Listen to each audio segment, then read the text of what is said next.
The following program deals with a controversial subject. The theories expressed are not the only possible interpretation. The viewer is invited to make a judgment based on all available information.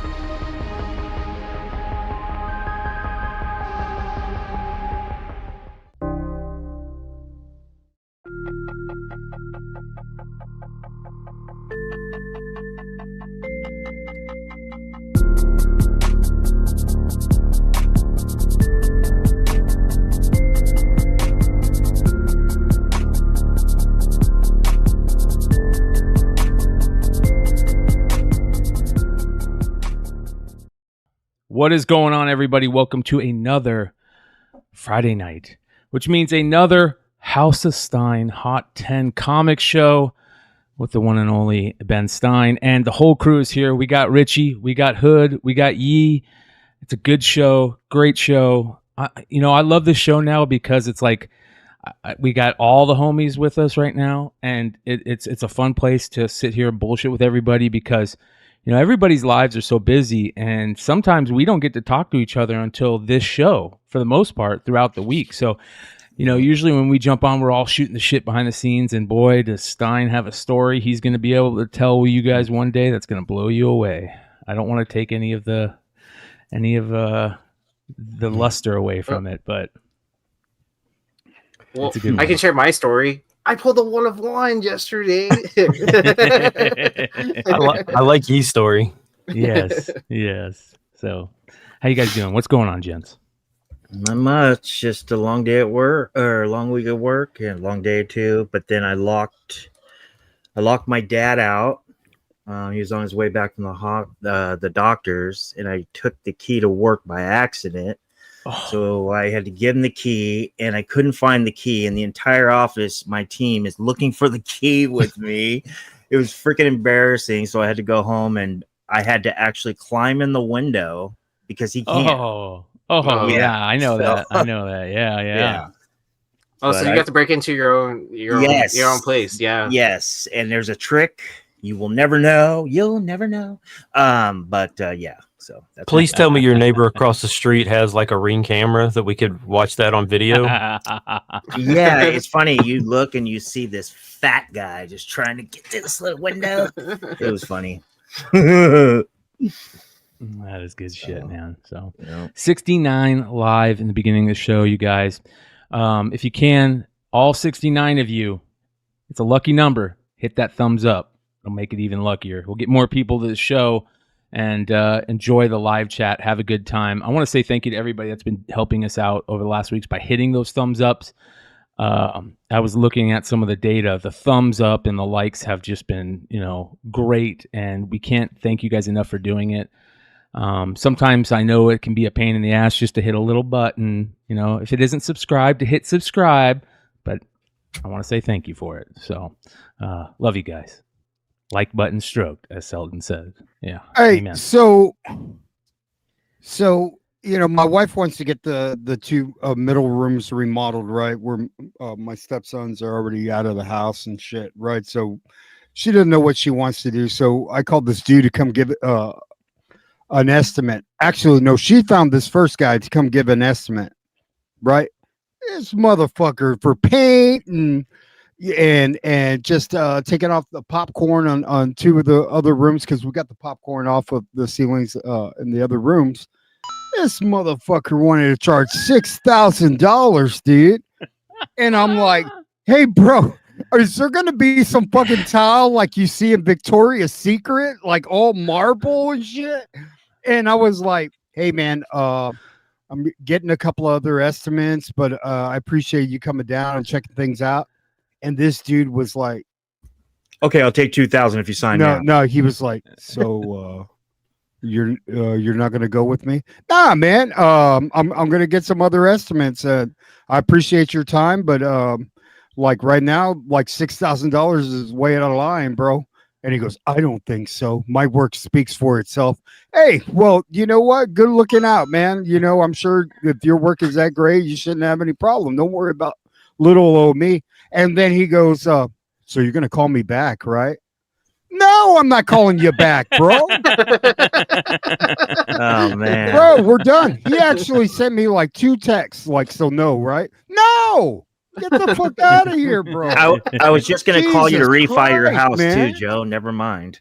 Hey, my Joe, God, Joe, to bro. get the do you know that there's a little machine that you can buy for like maybe like $150 to get the popcorn? Oh off your yeah. chicken? So well, like Really? I didn't. I know got that. I got It's a a lot of couple of work, friends though. that are gonna come scrape that Mm. popcorn off for me, bro. Nice. Yep. You Pay should have somebody gotten an that's a estimate friend. You should have gotten an estimate from Paul, from Paul's Problems, because There then you he go. would have like done it way too high, so like your wife wouldn't even want to pay for it. Yeah. Hey, bro, Yeah. this is just fucking. Hey, if you need an estimate, you can just send me the dimension. I can write you an estimate. Oh yeah. Oh, that's right. That's my you're job. right. Yeah. Yeah. That's my But job. So anyway, I like doing things the hard way and just meeting new people, bro. Well, Bro, thank I you got another guys. story on another time, but crazy people, bro. We just hit 100 live. Hit those thumbs up, you guys. If we can get to 100 thumbs up, it'll really, really help the show as for the live stream. We appreciate you guys. If you guys aren't subbed up and you enjoy what we do over here, please hit the subscribe button. It really helps us out just as much as the thumbs up, if not more. Stein broke the 2,000 subs mark, so on to 3,000, you guys. That's let's see how far we can, how long it'll take to get to 2,500, and then 3, and then 4, 5, 10, 20, 100,000.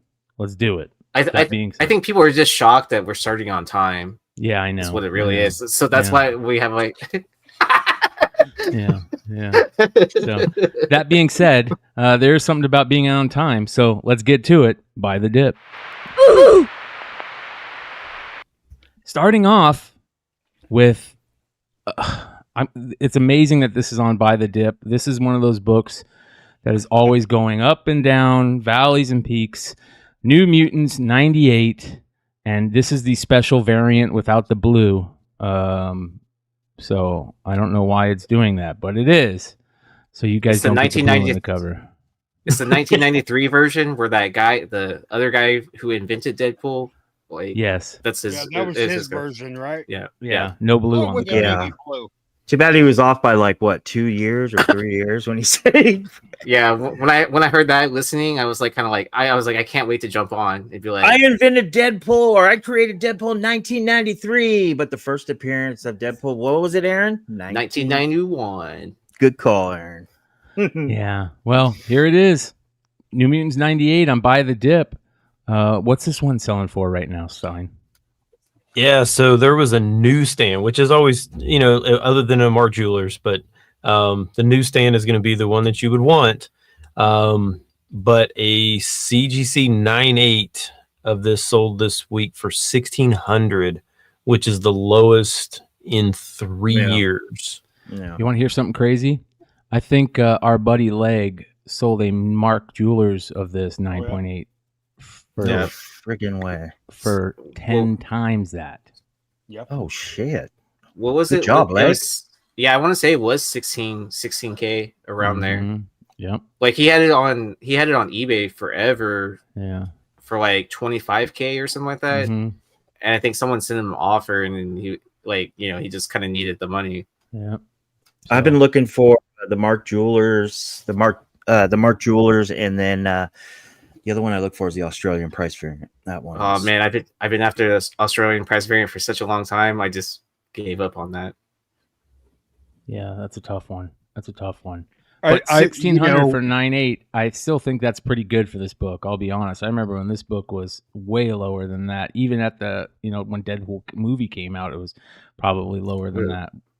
Yeah, I think it was only like a $1,200 book at the time. Yeah, Something like that. 900, 800. I think I sold a 9.8 for like 800 or 600, something like that, back after the movie came Do you out. guys think we've hit the ceiling with this book? That's Yes. a great question. During pandemic, yeah. I mean, if you're Man, I considering don't- that, but I mean, it's gonna bump up again once the movie.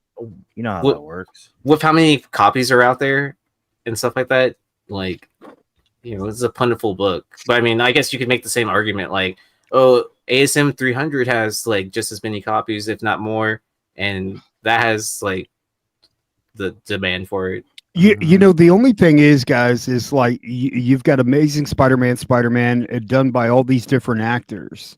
Like, I don't know what other actor could take on the role of Deadpool the way Ryan Reynolds has embodied this character, almost the same as like T'Challa with Black Panther. Here's the thing, though. Yeah. Here's how Ryan Reynolds can continue to embody this character. He doesn't have to play the character. All he has to do is do the voice for it.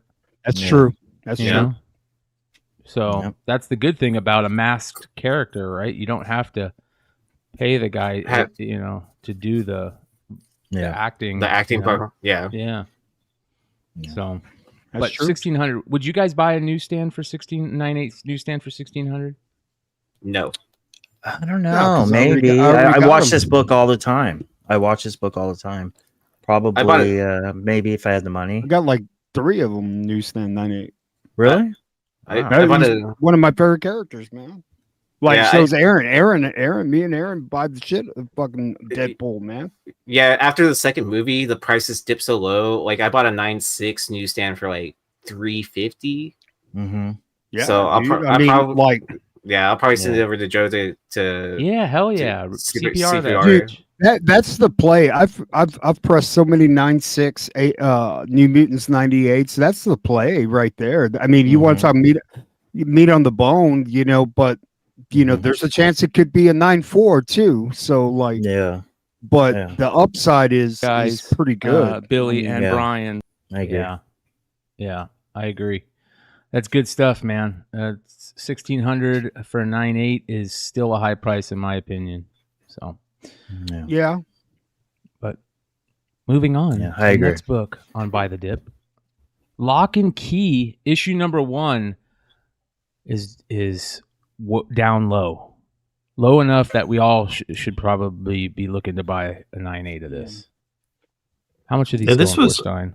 I mean, I remember like even when I got back into comics, like 8 years ago, like people were talking about this Lock and Key, and it was really hard to find then. Basically, this book for 10 years since like 2013, so way before the show came out, for like 10 years, 9.8s of this have been anywhere from 100 to 350 for like 10 years. That's pretty stable for a book, but this week it sold for $75. So it is below, it's like at a 10-year low right now. Wow. I sold a facsimile for like $40-$50 at one point in time. Like the San Diego Comic-Con facsimile that IDW put out. So Yeah. I sold that for just almost just as much, which is There's a lot of Pretty good fun. variants for this issue too. They did like all those different type of variants, So be on the there's some lookout for ghost those. books in their spin-offs and stuff like that too as well. Yeah. Well, the Dynamic Force is my favorite one. That's the one I like. Lock and Key Says issue is it issue number 2 that has the ghost on the front, the little ghost boy, or is that issue 3? I love that cover for some reason. It's really That's a good. good question. Yeah. I think that's 2. That's 2. Yeah. That's 2. Yeah, That's two. 2. That's 2. Great. I book. like the series. I thought the series was I thought the first series was really good. The second, the follow up, it's always know like who- that. You know who also loves this series? Yee and Hood should know this. Well. Mrs. Bird Johnny City, Cage. Mrs. Oh, Bird City yeah. herself. This is one of the books that I think Laura was like first got Nice. into. Joe Hill, right? So she's a big Joe. Oh, Hill fan. yeah. Johnny Gates. Yeah. Well, and then when she found out that what Joe Hill was Stephen King's son. Yeah. Yeah, I remember that. That was like when she first started podcasting too, wasn't it? Mm-hmm. Yep. Mhm. She really Yeah. into this series. This is a great series for people that you just want to get into comics. This is one of those series. I remember when I was looking for this, I would always pick up the wrong one and I go, I got it. And they get home and it says fucking alpha right under it. And I was like, fuck. Or you pick up the second print and you didn't know it was the second print because the barcode said it looks like it's the first print, and you didn't know that there was a different color ID or light bulb. Yeah. Yeah. Or the facsimile that looks exactly the same as this now too. Yeah. I hate so those weird. facsimiles. I Yeah, agree. me too. Oh gosh. They're bad. There's a comic shop. There's an LCS I go to over here, and they just have stacks of facsimiles, brand new, all of them. And I'm just like, wow. Of the recent ones that came out, or the first probably wave? for the last 3 years, they have almost everyone I've ever So the seen. first Some is- one, yeah, those- some of the those- first ones carry some value, man. Yeah, some of those first early waves, they go for like $20 a piece. Wow. Wow. Fuck. Mhm. Go Yeah. retire Like on some that of the shit. early AF-15s, like Yeah. they carry some value slabbed in. a I've never 9.8, seen. man. I've never. I mean, I've probably seen it. I just didn't think about it. But I've never actually. I mean, I have seen it actually. I saw one on Mercari, and I've seen them on eBay, but I've never actually seen an AF-15 facsimile. Never held one, or I want to get Really? one. Yep. Well, $75 for this on is a nice little pickup. Do you guys think it's going to drop lower than this? What do you think, Stein? I mean, like I said, this is lower than it's been in 10 years. So this has always been a book, way before show, way before it was even talked of as a show. I mean, 2013. I mean, I don't know. I mean, it's like I said, it's not an easy book to find. It's old IDW. It is a good story. So I think it's one of those things that I think, regardless of show or no show, it's still going to have a following. Yeah, it's actually older. It's 2008, I think. Yeah, it came out in 2008. Yeah. Mm-hmm. Was this Joe Hill's first comic work? No, I don't think so. By the way, that means I need to add Joe Hill to update it. the Yeah, yeah you do. by the Wednesdays or Beyond Wednesdays creator first list. Creator Let's take a look. by the Wednesdays. Yeah. Yeah, he did Nosferatu too. I don't know when that came out, but that was a pretty rare book. They made a show. It was pretty cheesy on AMC. All right, let's take a Oh, look that here. was Remember that one? the Wraith. Wasn't that Yeah. the Wraith?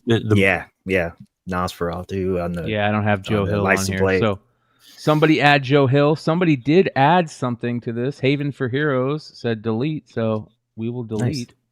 But somebody else said Voltron Zero was his first published cover, but I don't know who he Interesting. is.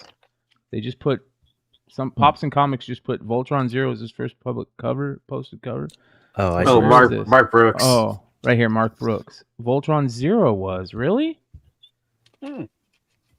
We'll have to look at that. But anyways, if you guys want to check out the list is a living list, and if you guys want to add to it. The link is below. You can put in little descriptions and stuff. So definitely check it out.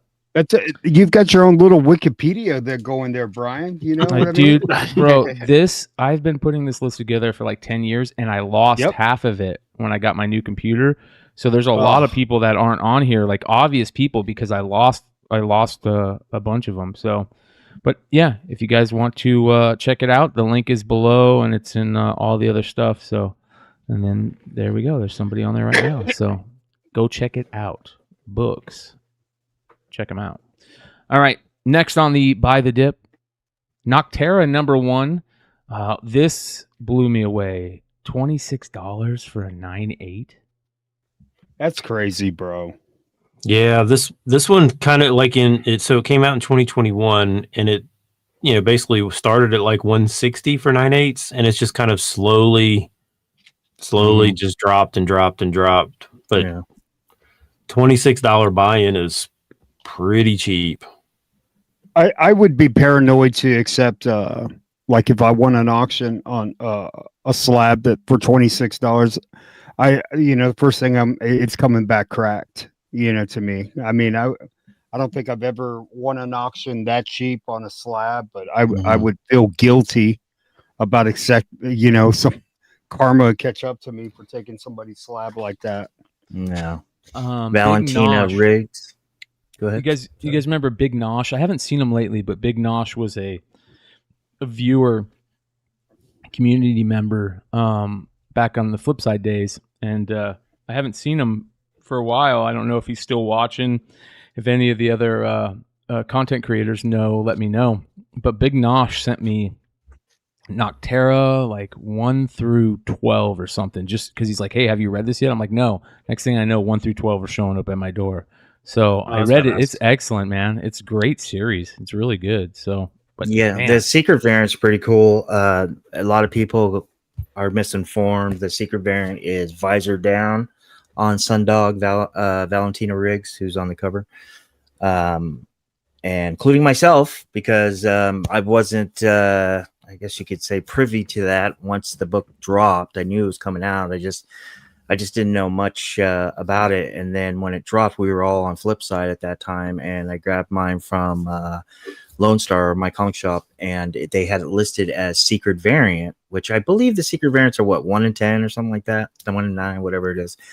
And I was so excited, and they ended up selling me 2 or 3 copies of the 1 in 25 for like $10. But yeah, the visor down is the secret variant. I could, visor yeah, down I remember on that. this. Yes, on this cover. Yeah, I couldn't remember which, what the ratio of the secret variant of this cover was. Yeah, I mean, 1 in 10, that sounds right? I mean, Something Ultra, like that. I see Ultra in the chat. He probably knows because I think he was in our chat during that time. Yeah. But I think, didn't they kind of like spring that on everyone like after the release date? Like, so it would just kind of sneak in there. I'm pretty sure. But yeah, I mean, I did get the 1 in 25, which if that ratio is right, I guess the 1 in 25 is actually much more rare. But yeah, I really like the visor down one. I should have got that one. But Well, if you can pick one of these up for $30 or less, I think it's a decent little pickup, because I agree. what's the deal with the didn't this get optioned? Is there still option news on this? Is it an option hell? Can't I remember. believe it did. It did get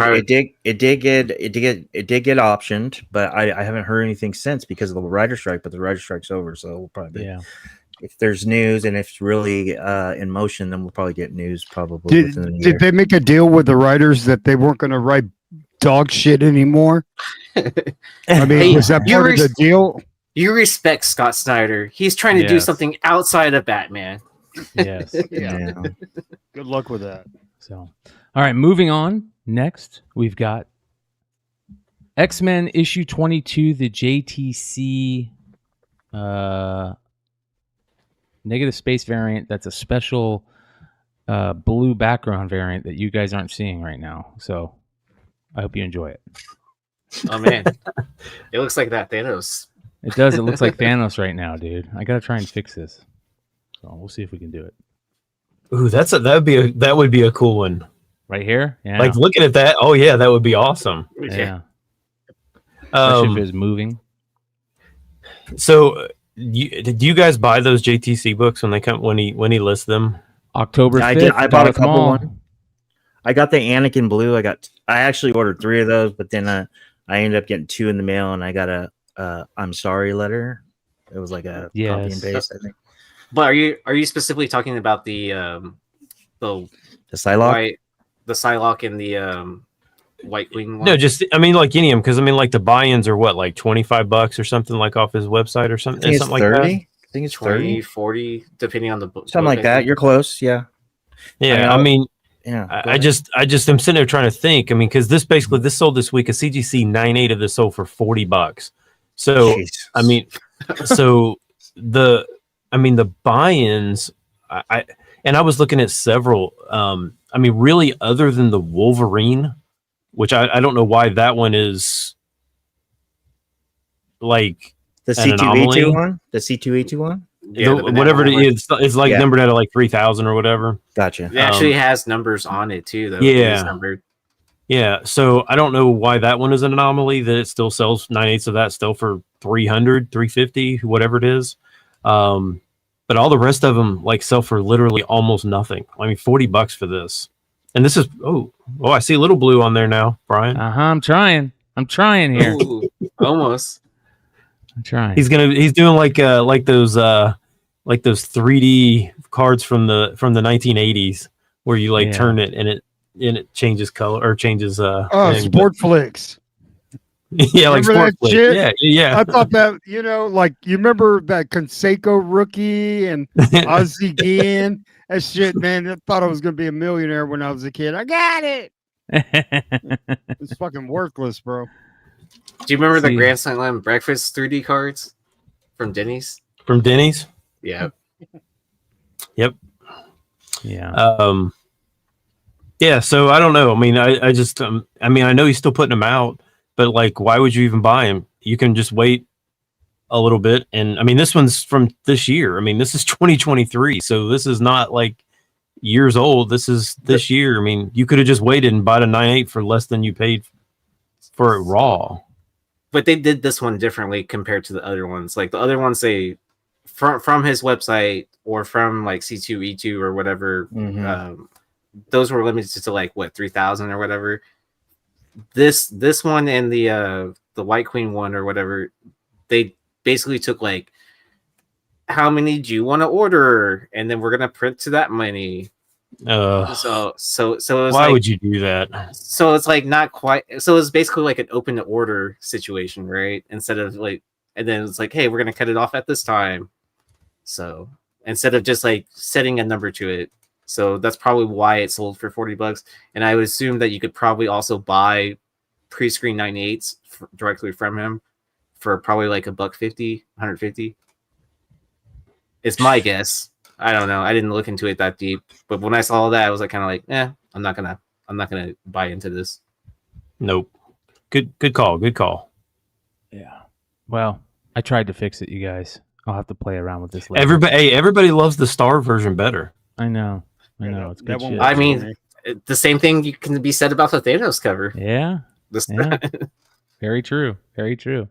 So if we ever do our own variant, that's what we're going to do. We're going to do a star variant of something. Yeah. Cosmic version. Yeah. Nice. All right, moving on. Next. Oh boy. Amazing Spider-Man number 299. $370 now for a 9.8 CGC. You mean the first full appearance of Venom? Exactly. So look, like Brian said, 9.8s of this are now down to 370. 370. This was as high as 1,800. Even just a year ago, this was still an $800 to $1,000 for 9.8s. And it is now down to $370. It's fucking crazy, bro. Well, and then ASM 300 is still around the same price, isn't it? Too. I don't know. Oh, like I mean, of what its all time high, like it's still floating around that area. I'm pretty sure. Like it was on someone's market. In 9.8, yeah. Yeah, in 9.8, it's still like almost $4,000 or something like that. Well, it peaked at like 55 or 6, right? Oh, did it? Okay. Mm-hmm. Yeah, because I remember when those started going up because Scotty had like the ultimate, like he had like 30 of them, like of ASM 300s. Like that was his book. And Reagan, that book was like, Reagan. and that was like the most stable book for like 15 years. I mean, like every single 9.8 sold for like right at $1,000, always, never, no change. And then all of a sudden, once it started going up, then it really went up. And once it got to like 15 or 16, I think he sold like almost all of his because he was like, oh, it's never going to be this high. And then, so he messed up on. Let's see here, 9.8 of 300. The last sale per GPA is 36.48. Wow. For 9.8s. It peaked at 9,000. Oh wow! It peaked at 9,000. Okay. But that's a non-newsstand, right? Yeah, those are direct. Newsstands, 13,000 for newsstands. What about in a 299? Does a newsstand for that still command a premium? Probably. Let's look really quick because I've got it up already. 299. 9.8 newsstand is at 2,800. Wow. Okay, so that's still quite a difference compared to a direct 9.8. Yeah, that peaked at 35, so it's still pretty close to the all-time high for newsstands. But directs, less than $400 now. Wow. And what year was this book? Like 89? 88. 88. Okay. So you're still like with 3 years removed Well, from that- the 50-50 cut. I think 85 Yeah. was the 50-50 cut. Switched around 86, right? So Yeah, it's somewhere around there, like 84, Yeah. 86 in that area. If you believe Chuck. yeah. That is by the dip, you guys. New Mutants 98 newsstands are selling for about $1,600 and a 9.8. Lock and Key number 1, 75 and CGC 9.8. Noctera number 1, $26 and CGC 9.8. And finally, X-Men 22, the JTC Psylocke, $40 and 9.8. I would pick one of these up all day for $40 and a 9.8. For sure.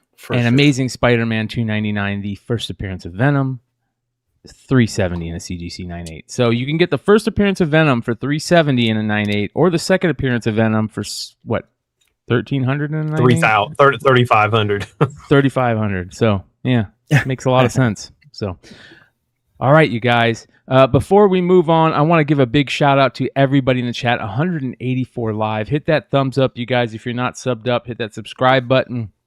Also, shout out to all the moderators and the longtime community members. There's a lot of you guys. 99% of you guys that are in the chat have been here, been part of this community for a long time, and we appreciate the hell out of you guys. I want to give a big shout out to Ronnie, who is back in the hospital. Throw him some love and positive thoughts. Yep, Hope you're doing better, Ronnie. What's Yeah. going on? He's- You all right, yeah, Ronnie? Reach He'll out, be buddy. there for a couple days. So, but also shout out to he's probably not watching, but I saw Bueller's dad took a turn for the worse for some medical issues. So positive thoughts man. out to him too. So yeah, much love, you guys. Let's move on to the Almost 10. Yeah. And starting off, we got Street Fighter Unlimited issue number 1, the Newberry Comics Longbow variant. This is right up Comic Main's alley. It is a homage on the Frank Miller Yeah, Dark Knight cover, and this is a killer homage for that cover. I love how they changed the color. I love how it's Ryu and he's doing that kick over the sun. Like, this to me is a perfect homage of that book. Mhm. This is a great way to do an homage. Yeah, it's not just a hey, I'm going to copy. It's hey, I'm going to use this and we're going to use it as like inspiration, but implement what we've got into it. Or within the realm of the Street Fighter stuff. too. Right. Yeah. That's Yeah, right. I didn't know. Have you guys ever Ryu. seen this book before? No, Never. No. I thought it was Enter the Dragon at first. I know, right? Really? It looks like the Dragon, the Bruce Lee story Yeah, poster, yep. bro. Yeah. Yeah, I'd never seen this one. Where is Newberry Comics? Probably I thought that was somewhere. Connecticut. Connecticut. No, Newberry, Oh. Connecticut, right? No. I don't know. He's like, I think that's I in don't know. Somewhere that's not Montana? Texas. yeah. Yeah, I was gonna say anything outside of Texas to Yee is Midwest. He Is just like that right? out there. Is that by Dingleberry Road? Oh God, Shout out to Vinny. Vinny says Boston. Boston. Okay, Yeah. boss. Mm. Shout out to Vinny What up, Kumar. Vinny? Another one of the OGs. Yeah, Boston. There you go. New York, Long Island too. Okay, so they got multiple stores. Cool. Oh, that's funny because I actually met the owner of that. Right? The You're diamond talking retail. shit. You're talking shit, bro. Because his claim to fame is like he's like the third largest like retailer on the East Coast or something like that. Oh gosh. Or something like that. Bigger Well, than Nucadia. Nucadia. Like the third, I forgot what store he compared himself to that was bigger. Mm. I mean, like I usually ask that only because, like, if I do travel, Mhm. like if when I go to Chicago, you know, a lot of times you can go to like half price books and find graham cracker variants at half price books because Yep. there's all the graham crackers are all around Wow. Chicago. So, That's awesome. you know, that's the only reason I ask. If it was somewhere close to me, then I would. I don't even think they have half price books in Boston. They don't have them But- in a lot of places, that's for sure. So Yeah. shout out to Thoro. Make sure you guys go check out Keep It Thoro Comics. What about What's up, Second and Carol? Charles? What about Second and Charles? Is that near you or in that area? We have one that's in Dayton. So it's, I don't know, 40 miles from me. Wow. This is Yeah, But it was the Right. same. It was probably when Hastings was around. Like there was a Hastings in Richmond, Indiana. That was the closest. And then there was one like way south of, like it was like by Richmond, Kentucky. So Those are the Hastings old- is a brick and mortar? It used to Hastings was, yeah. Oh, I didn't know that. be. Yeah. Oh yeah. There was one in my college town that I went to. So in San Marcos, Texas. And then there's one like an hour away from my parents' house. Or was one. Was. And then I was and I was going there. An hour away too. Yeah, and I used to travel there Victoria. when they were closing and stuff like that. Oh, wow. This is a good one to be on the lookout for. If you got any Newberry comics around you, like Stein said. For sure. Yeah. Well, this one sold for 75. I figured I'd jump in there before Brian asked how much it sold for. Yeah. You're getting good at it, bro. It's only taken 5 years. Because I knew the question. I knew the question was coming. 192 live. You guys hit those thumbs up. Not bad. Not bad. This is definitely a cool cover. A lot of people are going to add this to their search list, I'm sure. So, all right. Next on the list, Superman number 204, the famous Jim Lee cover, but the newsstand is on the almost 10 this week. Yeah, I keep saying like these newsstands. I'm really somebody's buying them and paying really good money for these. This one sold for $200 raw this week. Wow. oh wow. So I don't know how hard this one was to get in a newsstand, but $200 raw, it must be really hard to find. I've never I'm seen just one. saying, like, so people are buying them, but high grade, so that's what makes it Yes. hard. Yeah, that's the key. You gotta it's gotta be high grade if it's modern. Not all of them. I'll be honest. Some of these, they're not all of them are necessarily high grade. Like, I mean, they're not 9/8. I mean, like, I think some of them are just so difficult to find. I've seen some like Uncanny X-Men that are like in the 500, range or something like that. They sell good money. Like even in less than, like VF near mint condition, they don't have to be perfect.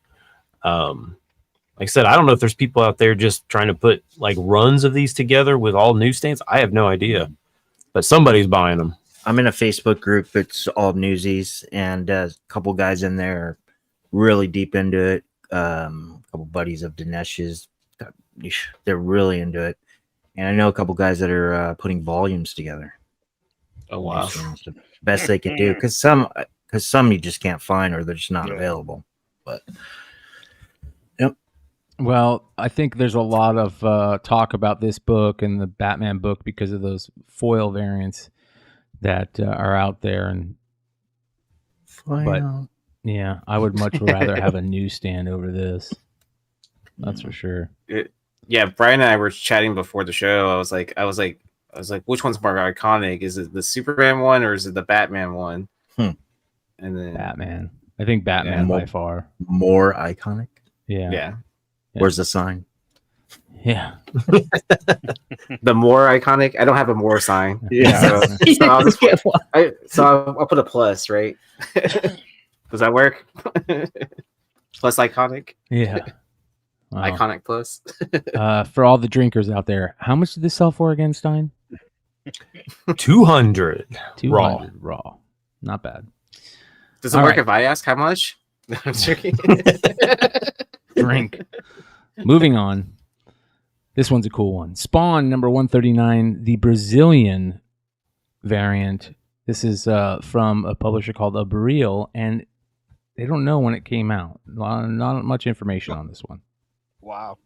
Yeah, any of the international guys, if you know anything about this book, I'm very curious because so how much is McFarlane's signature? Like 150? Is that about what he charges? Or Yeah, or like 100, 150. I think yeah, so like yeah. you get like a generic Spawn book signed that basically that book's now worth like 150, right? Right. Well, this book, this Brazilian, a CGC 9.0, so not high grade, CGC 9.0 signature series McFarlane sold for $1,200. Wow. I'm gonna have to hit up my Brazilian connection. So I don't know. Now, it is a cool cover. I will say that. Is. Yeah. Yeah. But Well, Wow. and then anyone hunting books out there, you got to be careful of those because Mexico has a lot of Spawn variants as well. So Mhm.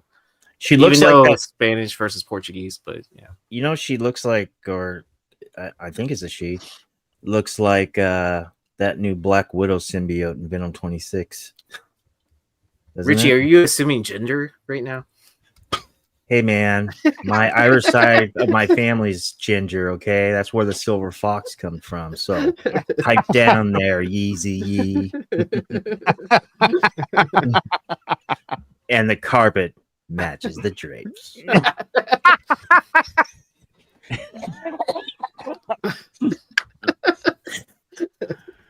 Oh man. Oh, that was good. 9.0 is a high grade for a foreign book, especially a Brazilian book, but it is a newer foreign book, so yeah, it's a Man. little different. yeah. So I don't have many foreigns, but I mean, I do have like a Wonder Woman foreign variant that's pretty hard to find, and it's a 9.8, so it's not impossible to get high grade. I love how Doc Joe says just say no to foreign, but I bet you he has that foreign Michael Turner variant, Batman, Superman, The Batman variant. or the Superman Yeah. Batman, yeah. I bet you he's got it. He just doesn't want to add to his Spawn collection list of having to get all Spawn 9.8s. That's Yeah. probably more. Yeah. Oh man, that's funny, dude. Joe. Moving on. Next on the list, this is a beautiful book, and I know I pick on Star Trek fans all the time, but I was on Comic Man and we were doing Comic News Weekly, which I do every Tuesday over on Comic Man Andy's channel with Andy, Rhinoverse. Sometimes Wood will jump on, sometimes some other people will jump on, but we always go over the new comics that week at the end of the show. And we were going through them, and I saw this, and this is a beautiful Christian Ward variant. I like this. I'll be honest. I like the trade dress one more because the trade dress, I think, adds to it. But man, this is beautiful. Yeah, this is Star Trek number 12. This just came out this week. Yep. 1 in 100. Retailer and sales. 1 in 100. Very sparse information. I was able to see $150 sale. I am really curious about some of these Star Trek books 10 years from now. If Star Trek fans really start getting, some of these books they're never going to find them ever, right? Well, there's no way there's a bunch of these out there. There's no way. Yeah. Who's ordering 100 copies of a Star Trek book in issue 12? Well, I'll be honest. This issue 12 has a really good cover. It's got a cover that's got who was the guy from? It was Deep Space Nine, the captain of Deep Space Nine, I think it was. Anyways, it has him on the cover, and it's a really good cover. So there might be a chance, but I agree with you guys. There's probably not many people ordering 100 copies of this. Well, I have a question. So why do they keep the IDW drops? How come they keep putting out a 1 in 50 and a 1 in 20? I mean, not a 1 in 25, 1 in 50. And I think is there a 1 in 100 sometimes? I don't know, man, but IDW, they're not ordering that much. I don't think they would waste their time. I mean, yeah, I don't know. IDW as a stockholder as a stockholder for IDW, I'm worried about that company. Mm-hmm. No, but Ben, you make a lot of sense, Ben. I don't see a lot of people talking about Star Trek IDW, but I just don't understand why there's a one. Every time I see one, it's like a 1 in 50. Yeah, It's weird. Cisco is the captain of the. Is on the regular cover, and there's a 1 in 10 too for it.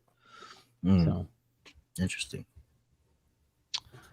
Cool Christian Ward cover. Christian Ward's a badass, and of course, I love these Galaxy covers. Kind of. Oh, it reminds me abstract of it reminds me of the we only find them when they're dead covers. Yeah. Oh yeah, that's right. I remember that. That was a Boom title, right? Mm-hmm. Yeah. So. All right. How much are these selling for? 150. Time to drink. Yep. Moving on. G.I. Joe, The Cobra Files, issue number 7, the Massimo retailer incentive cover. It's a 1 in 10 also. And this is, listen, there's something about G.I. Joe that I think G.I. Joe, like when the Star Wars books during the pandemic were going so crazy, and there was all those really cool Star Wars variants and covers people were going after. G.I. Joe, though, low key, has some really sick variant covers, and there's still new ones that I'm finding all the time or seeing all the time, and this is one of them. This is a badass G.I. Joe cover with that Cobra on the front like that, man. That is badass. Yeah, I thought you would like this one. Yeah, Lady I was like, J. that looks like a Bryan cover. Yeah, that's cool, man. Yeah, I've never seen this one. There's a lot of these G.I. Joe covers that I've just never seen because there's so many like off titles. It's not. Yeah, see, he says it's Massimo, but it's not. It's Rossmo. It's Rossmo. Yeah. Oh, I sorry. think, isn't it? But I mean, Randy yeah, I mean, Massimo, I feel like he's maybe? got. No, I think it's Riley Rossmo. Riley Massimo. Let me look. No, Rossmo. No.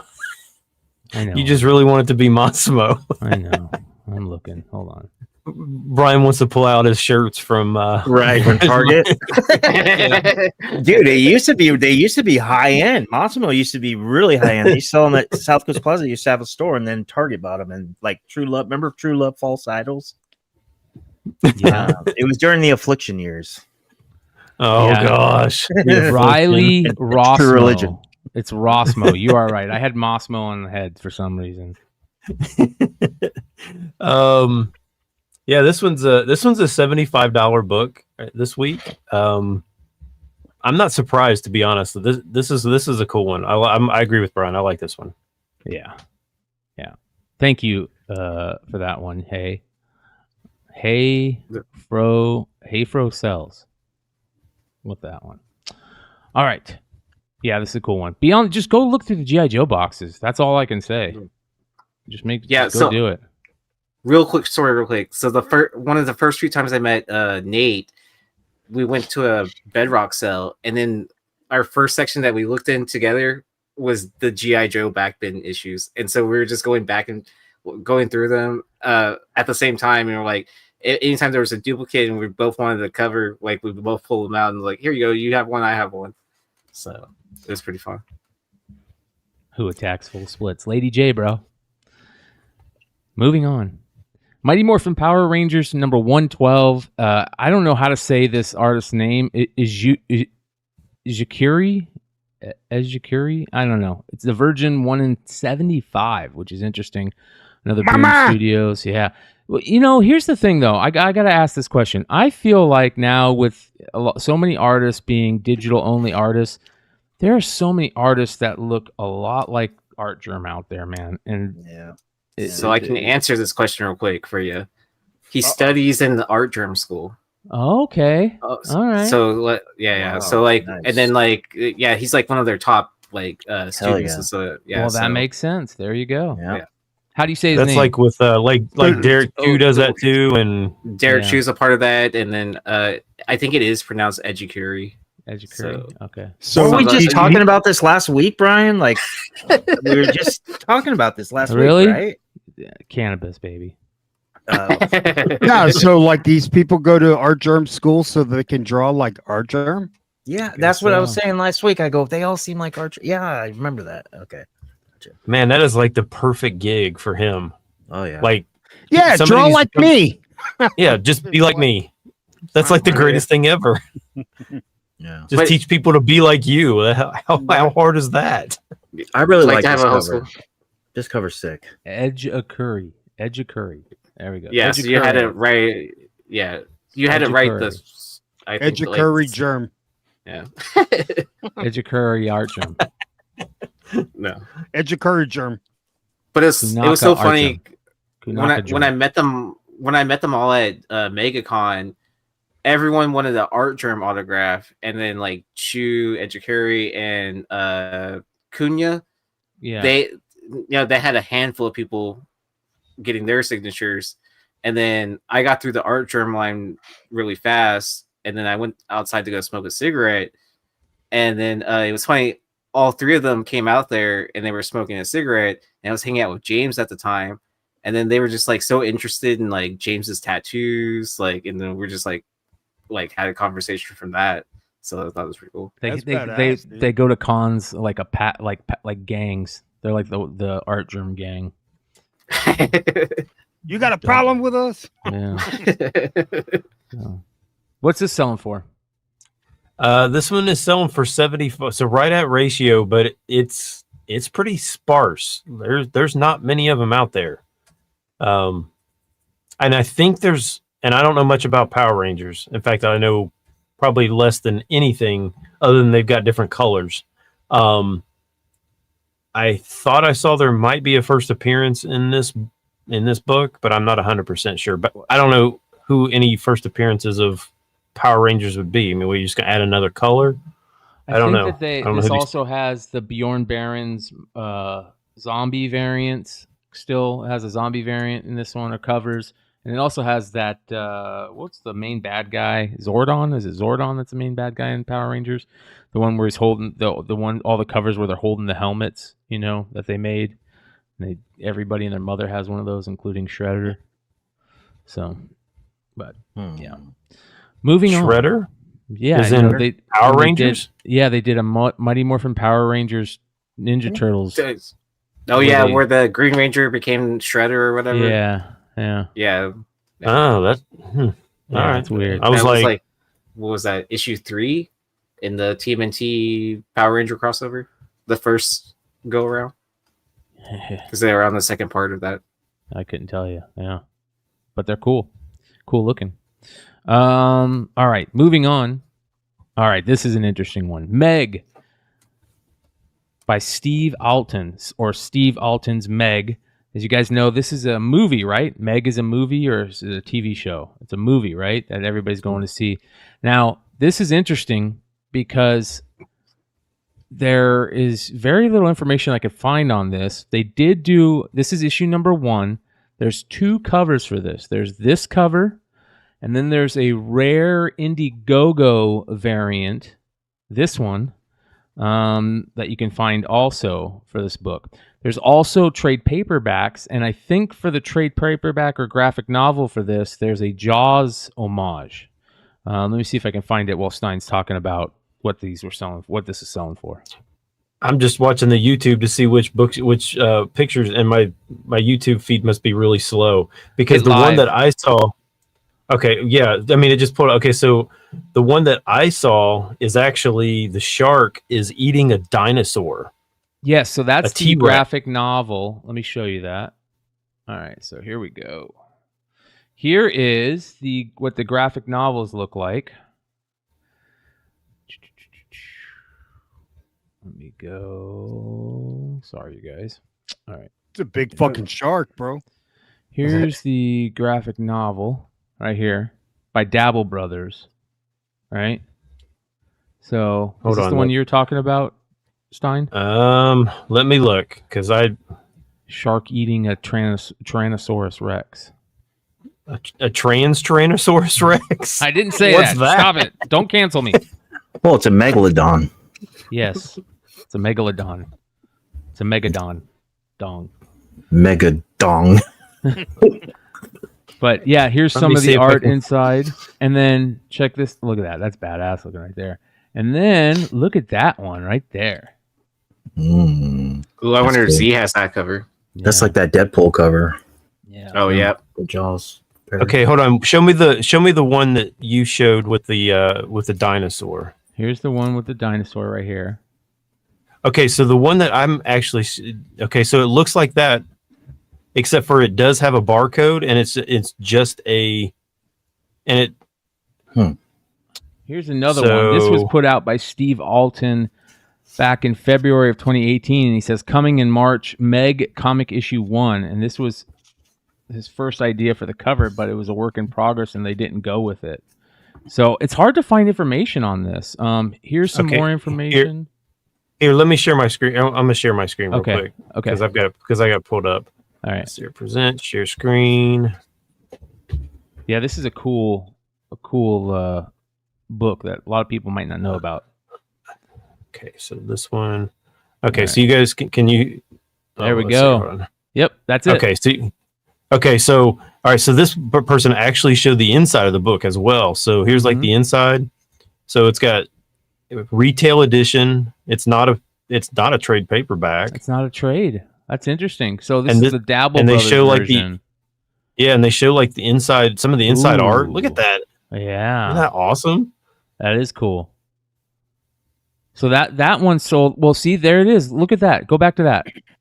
Go back to that right there. So that is the cover that I see on the regular issue. That one. And then there's the Indiegogo one that was rare. That was a different cover. And then the one where he's eating the dinosaur. Man, there's some detective work we need to do on this Meg book because $99. Yeah. I mean, That's there it shows interesting. like cover artist, cover A, cover B. But I don't know. It's Yeah. That is I don't crazy. know. I just yeah. So I was like, I didn't even know they did a comic book for the Meg. So Yeah. They're all cool looking, that's for sure. If you guys see any of them, there's I would love the one that I would love to know the most about though and find out if it's real or what it is this one for sure. That one's beautiful. Nice little Jaws homage right there. yeah, that's pretty cool. Yeah. So there you guys go. Meg, issue number 1, selling for at least $100. It sounds like. Mm-hmm. I couldn't find any sales or any of these issues on eBay. So, yeah, very interesting. This is the type of books that you're going to see on the Almost 10 that makes the Almost 10 so great, you guys. These Hell yeah. weird books. So, only here on the original House of Stein Hot 10 show. Moving on with 212 live watching right now. Please hit that thumbs up button. If you're not subscribed, sub up. Check out all the There's links only in the 25 description. thumbs up, man. What the There's only hell? 25 thumbs up. No, and there's you gotta 200 refresh. Refresh. Oh, okay, good. You scared me for a second there. There's 92. 92? You guys, there's Yeah. 212 people here. Push that over 100. Let's do it. All See right, that thing move like a slot machine. Wah, wah, wah, moving on wah. to the next issue. Whoa, before we do that, shout out to LTEL73. Hopefully I said it right with the $5 £5 super chat. Thanks for all the great books. Well, thank you for watching and hanging out with us. We appreciate you. Especially Shout out to Mama Comic. Yeah, it's nice to see all of our UK community members. We got quite a few of them. So shout out to all our UK. Hey, shout out London. Yeah, our Australian, New Zealand, Sweden. We need to go to the UK, bro, after San Diego. Is All over the London country. calling? Is Yeah, London yeah. calling? It is. It is. Moving on. Hey, I can't be happy with anything Europe right now because they just beat up on the U.S. today in the Ryder Cup. So, so I'm not happy with Europe right now. Well, Is that all of Europe, or is Yeah, it's like it's all of Europe versus the U.S. Thank you, Mark. We'll Next- get that fixed. Mark. Thank you. next on the I don't know why that's not connecting. I will get that fixed for sure. Next on the Almost 10, Darkwing Duck. This is an interesting issue. This is number 3, the cover C 1 in 10 variant. And I've seen this book before. I want to say this is a book maybe on the old school Flipside Days Prospect 10 list. I don't know what it was, but this looks very familiar, kind of like a wanted poster look on it. I don't know. It's interesting. Yeah, what's really interesting about this is if you go to my comic shop, my comic shop has a massive database. This book does not even show up on my comic shop at all. Like it doesn't even list it. Very hard to find. From that original Darkwing Duck run, back, what was this, 2010? Yeah, 2010. Yeah, this one sold this week, and I think it was in just VF condition. Sold for $100. Damn. So Wow. expensive. Just VF. That is cool, man. That's interesting. There's, again, Darkwing Duck is another one of those books that have just so many good variants in them. There's a ton of them now. I mean, Dynamite is killing it with all the variants, but man, there's a lot of them. So, all right, let me see here. Let's see if Richie's doesn't work. No, it doesn't work. That's weird. I don't know why that's not working. We will fix that, though. I will fix that later. All right, moving on. This one's interesting. All right, let's see if I can say this right. Ragael I think it's Ragael and because Ragael is the character on the front and is another character that he's going around with. And this is a book from a famous French artist named Philip Droulet.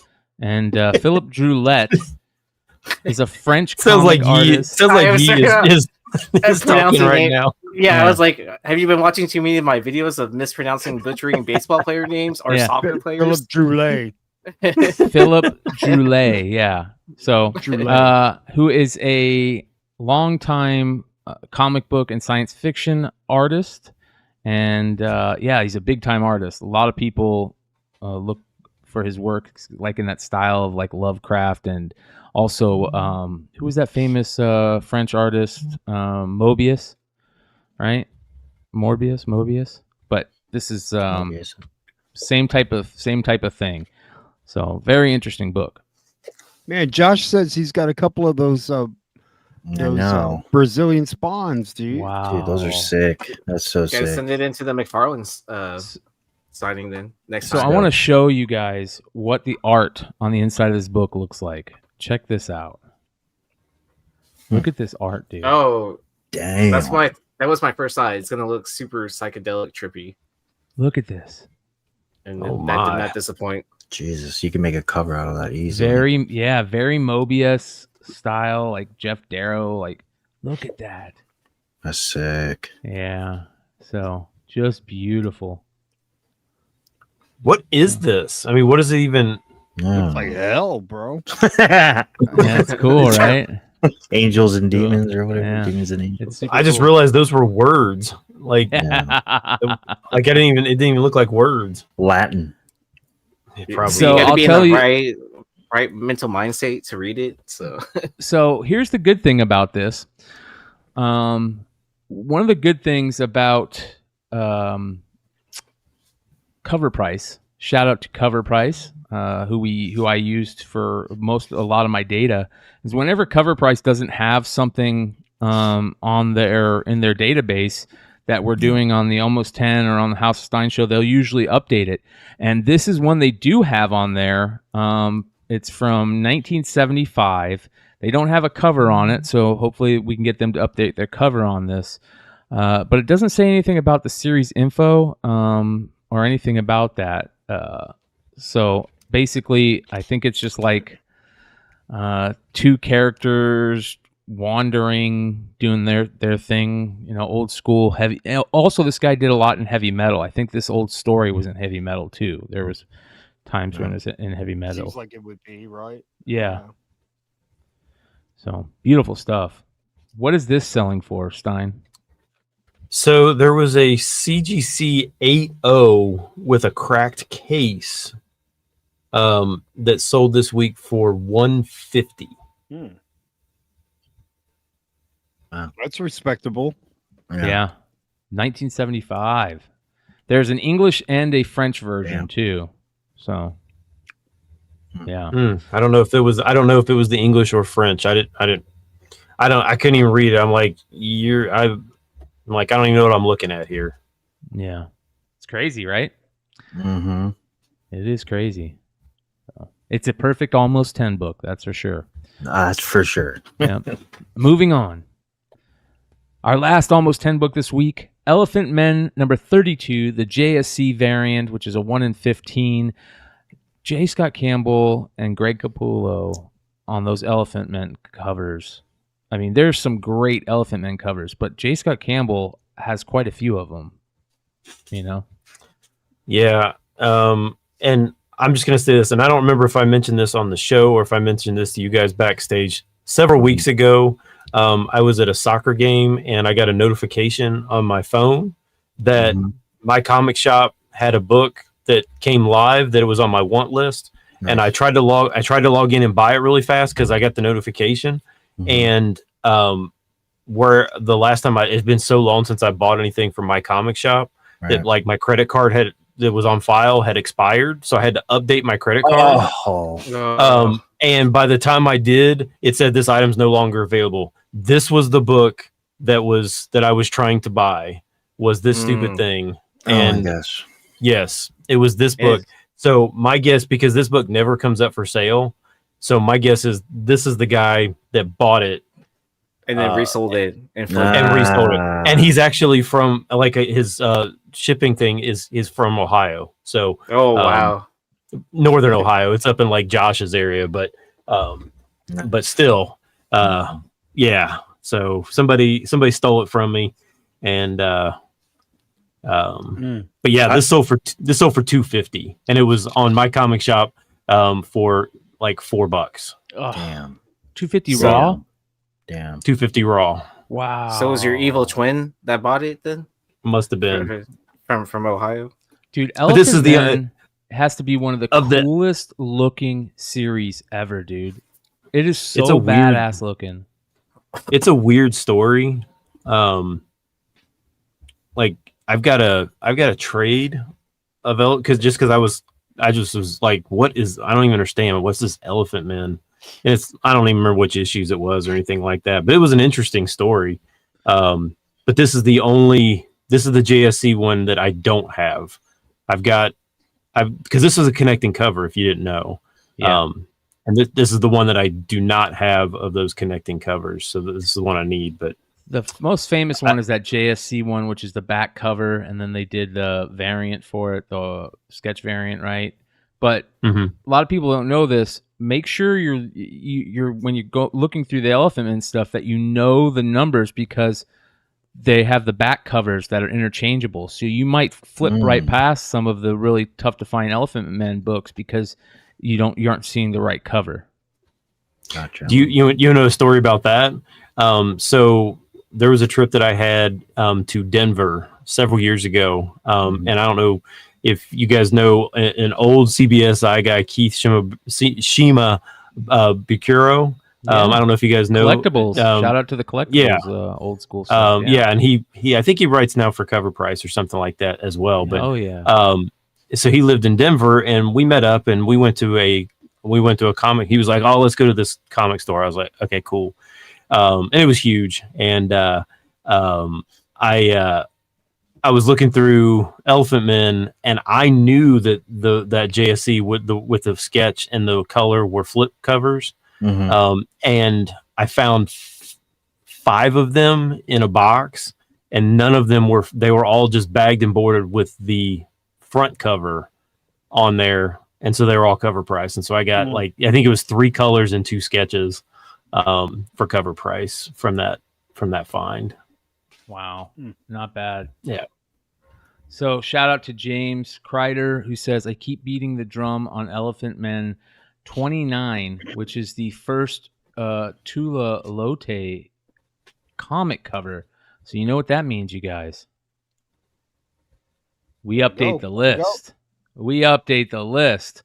Let's go find it here. Tula Lote. Let's do this real quick.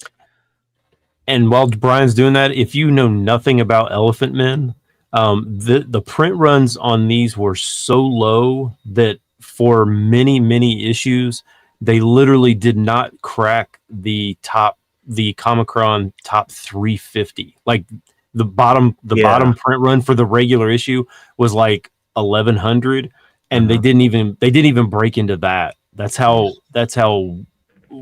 few of these things were ordered. So then when you look, this is like a 1 in 15.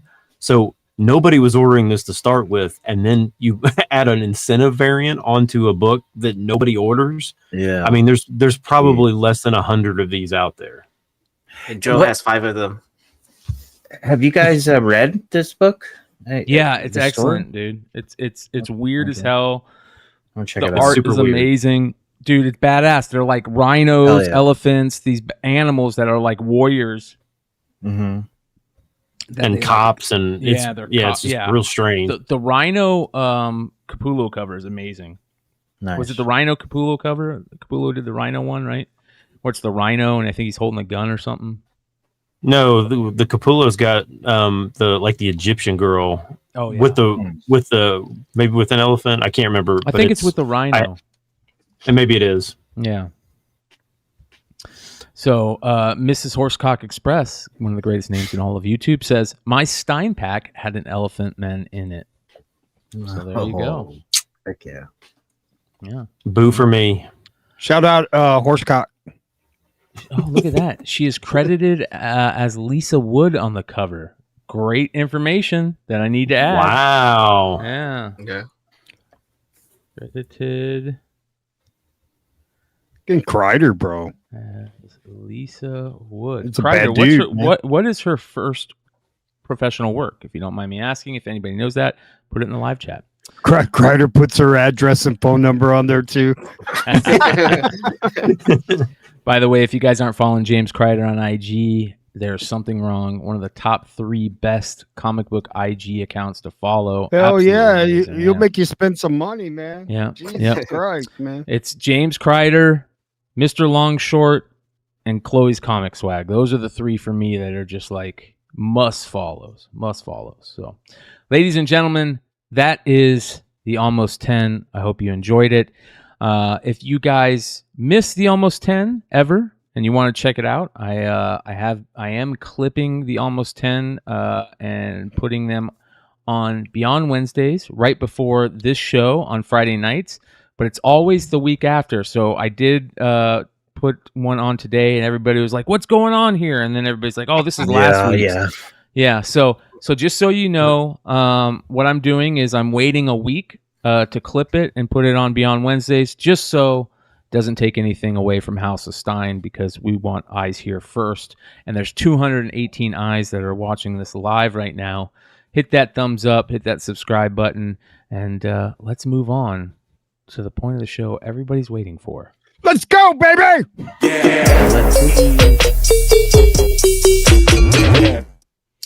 Starting off with our Golden Age honorable mention, Zago Jungle Prince, issue number 4 from 1949. Fuck. Hey, let me before we kind of like get into the Golden Age. So, do you guys still want me to do a Golden Age? Yes. Yeah. Yeah, it's awesome. Okay. Love it. I mean, I mean, like no one ever actually told me to start doing a Golden Age. I just wanted to do it because I like Golden Age, which is why I always put it there. So I don't know why anybody else would do it, but I do it for that reason. So I just didn't know if everybody was like, "This is stupid. Why do we always talk about a Golden Age?" As long as you aren't putting a Golden Age comic where there's only like 20 known on the census as the number 1 book on the list, I'm cool with Golden Age on the list, especially in the honorable mention spot. I think it's a perfect place to put it. Okay. I like learning about books I wouldn't otherwise have known about. Yes. Yeah. Well, I this don't is know. I think we need to talk about it after the show. You know, I have a couple of concerns. okay. Well, like I said, I don't want to do something that everybody, like I said, Man, everybody's don't like, change- "This is don't- dumb." Don't change Don't anything. cha- Stein. Hey, It's bro. fucking Yeah, great. seriously. Don't. Hey, Take we're not shit. trying to do a new Coke situation here, so Hey, Yeah, man. yeah. Don't New remove Coke the is good. cocaine, all right? Don't change nothing. if anything, New add Coke was extra. great because it tasted like Pepsi. So Right? that was, Probably Flat. was Pepsi. Yeah. it probably was. A flat Pepsi. So open Um, Pepsi and poured into a Coke can. Pretty Resealed? much. No, honestly, I used to just. I mean, I didn't own any Golden Age before I started watching the show, and then when I started watching the show, before I got on the show, I started dabbling, and then once I got on the show, I actually started learning about Golden Age a little bit. You know, other people too, Nico, Josh, stuff like that, Dino, and you guys as well. But now, like every single time I go to a shop, I'm looking for Golden Age, the first thing outside of Pulp. So, yeah, I love it. Yeah. Okay. Well, cool. This one is cool. This is a Matt Baker cover. To be honest, I don't know if I've ever seen an issue of Zago or however you pronounce it. I don't know if I've ever seen any of these. I think there's only 4 issues, but I don't think I've ever seen this book like live. Matt Baker was like the J. Scott Campbell back in Mm-hmm. the damn 40s, bro. Yep. And you know what's terrible is like when you like really start to like think about those artists back then, they were paid like nothing. I mean, Right. nothing. They just had to crank out stuff and they got like no credit for it. Like there's Baker covers that people are still like, is that a Baker cover? Because there's like no credit given for the cover artist, like at all. So people are like, we think that's a Baker cover just because it kind of looks like it, but we don't really know because there's no record even showing who did the cover. Right. Yeah, it was a weird. What a shame, dude. Yeah, but this one Boy, is. that's crazy. Yeah, this one is credited as a Baker. Nice. Like I said, I've never seen it. This sold this week a CGC 6.5 for $5,000. The only copy that's ever sold higher, like in any grade, was a Promise Collection 9.6 that sold 2 years ago for $17,000. I remember that but- one. But there's been no other sales higher than this $6,500 or this $5,000 sale this week, and this was a 6.5, What'd you say the grade was in the Promise Collection? a 9.6. Damn. Yeah. Holy crap. Yeah, time travel. Yeah, they Listen. totally had a time machine. 1.21 gigawatts.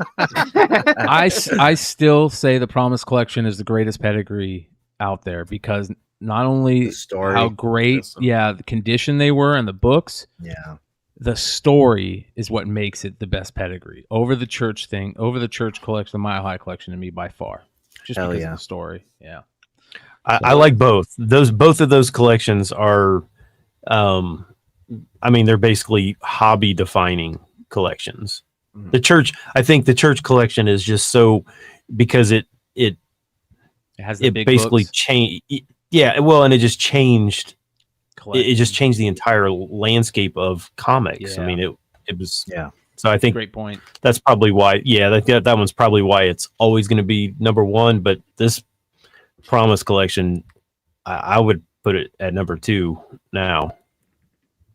Well, and then, but there's never been that many like high grades of these Asia books, right? No, before. I mean, yeah. I mean, this was a 9.6 of this. I mean, just came out of nowhere. Oh, here we got Promise Collection. Here's a 9.6. Yeah. You know, there were so many books in that collection that were, books that had like the highest on the census were like 7s, and then all of a sudden there'd be a 9.4 from the Promise Collection. Like Damn. these things just don't even exist. Yeah, if there was ever going to be a movie on a comic collection, it should be the Promise Collection. There needs to be a documentary on it. They need to, Documentary, yeah. yeah, like I know the guys that Rage Theo and Phil One True Nerd King are helping out with that Superman collection. They did the documentary, about their dad and finding the comics. That's a great story, but it pales in comparison to the Promise Collection. So, all right. There it is, you guys. Let's get into the regular honorable mention this week, and this is surprising for an honorable mention this week. Alice Never After, issue number 3, this Bill Sienkiewicz 1 in 25 Virgin variant. Man, this is another book this week. There was so many great covers this week. It was unbelievable, and I'm surprised this isn't higher on the list, Stein. Yeah, the sales were only about $30, so just barely above the ratio. It's a weird book. I can't even figure out what's going on. She's in the I'm sure small nobody's- house. Remember, she got in the house and then she ate the mushroom, and now she's really big or whatever. She was tiny when she ate the mushroom, and then she went in the dollhouse, and then the mushroom Is wore that what off. the story's about? That's Alice. That's It's- Alice in Wonderland, bro. No, this It's is a- Alice Never After. I So know, it's a but spin-off of. I yeah, thought you were it's saying a- what the cover is. No. So like they did Alice Ever After, and now this is Alice Never After. So this So I is don't the even know second. what. This is part 2 of that story. Yeah, so I was never what? Like I don't know. Alice Never After. Let's take a look. So I know we've done this before, but Is it a 5-issue porn or original what? series from superstar artist Dan Panosian and writer and artist Dan Panosian. And let's see here. Continue to blur the lines between fantasy and reality. Alice Never After. Alice finally got her wish. Wonderland. Let's see here. Alice finally got her wish. Hold on. I'm reading. Wonderland has become her new home, but with her abuser's avatar with the uncanny grin turning the mad residents of a moonstruck world against her. She's clawing for a little rationality amongst the chaos. As Alice's sister Edith and her childhood friend Earl fight for a way to bring her back, Alice has to contend with whether or not her torment is due to her father, herself, or maybe a curious combination of both. That's interesting. So I'm in. There you go. Hey, I think anything about Alice in Wonderland I'm in. It's such a great story, nostalgia and everything. But if you guys ever get a chance, there's a book. What was it called? It's called The Looking Glass Wars. And I've talked about this before. It is one of the best Alice in Wonderland stories ever. They did a comic based on it called Hatter M with Ben Templesmith.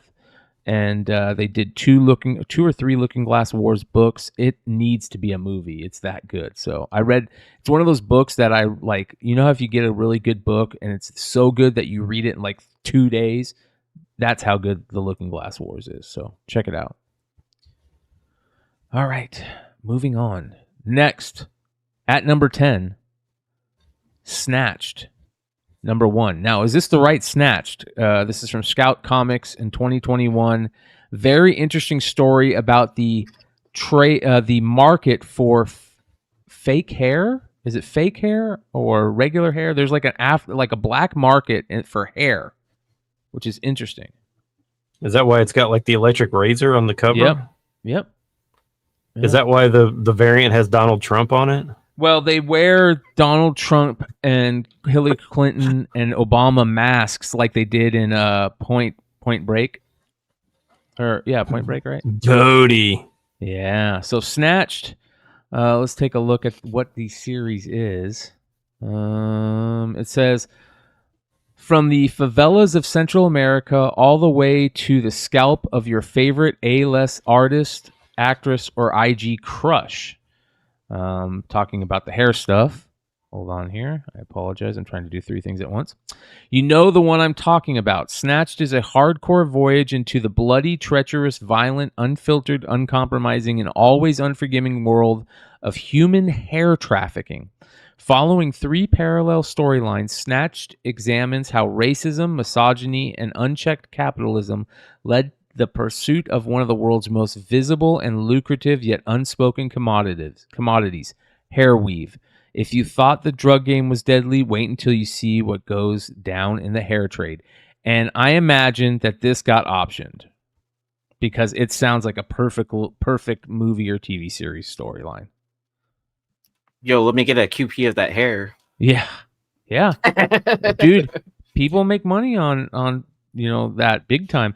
Did you see why people are talking about this, Stein? No, I just saw that basically this was like $1 book, and now it's like 10 to 12.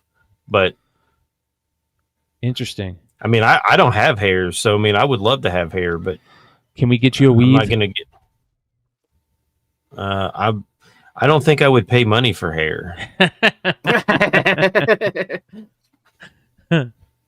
Hey, I'll trade you some stuff for hair. It just sounds like I mean, just from reading that, like this sounds really stupid. Like this sounds like we're stealing hair, and there's a market for hair. It just sounds dumb. Is optioned. Yeah, it sounds like a perfect movie script. Totally perfect.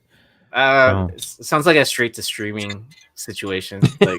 Like, or what was that service that remember that horror comic Strain, or the one with like and it was like on some random like Shutter or something like that, like some weird Unbelievable. like that what was it, that fire story that Scott Snyder wrote for IDW, where the firefighters go around where they're women prisoners that are looting houses. Yeah. Oh, it might have been. Yeah, Strain may have been on FX, but there was like another one that was like on Shutter or some weird off channel that nobody had ever heard of. And yeah. I mean, this is just a Scout comic. I mean, I mean, there's a bunch of shows that have been made that you probably didn't even know were comics, and we're based on nobody. Yeah, nobody cares. Nobody cares. Don't spend your money on this. Wasn't the Kardashians based on a comic?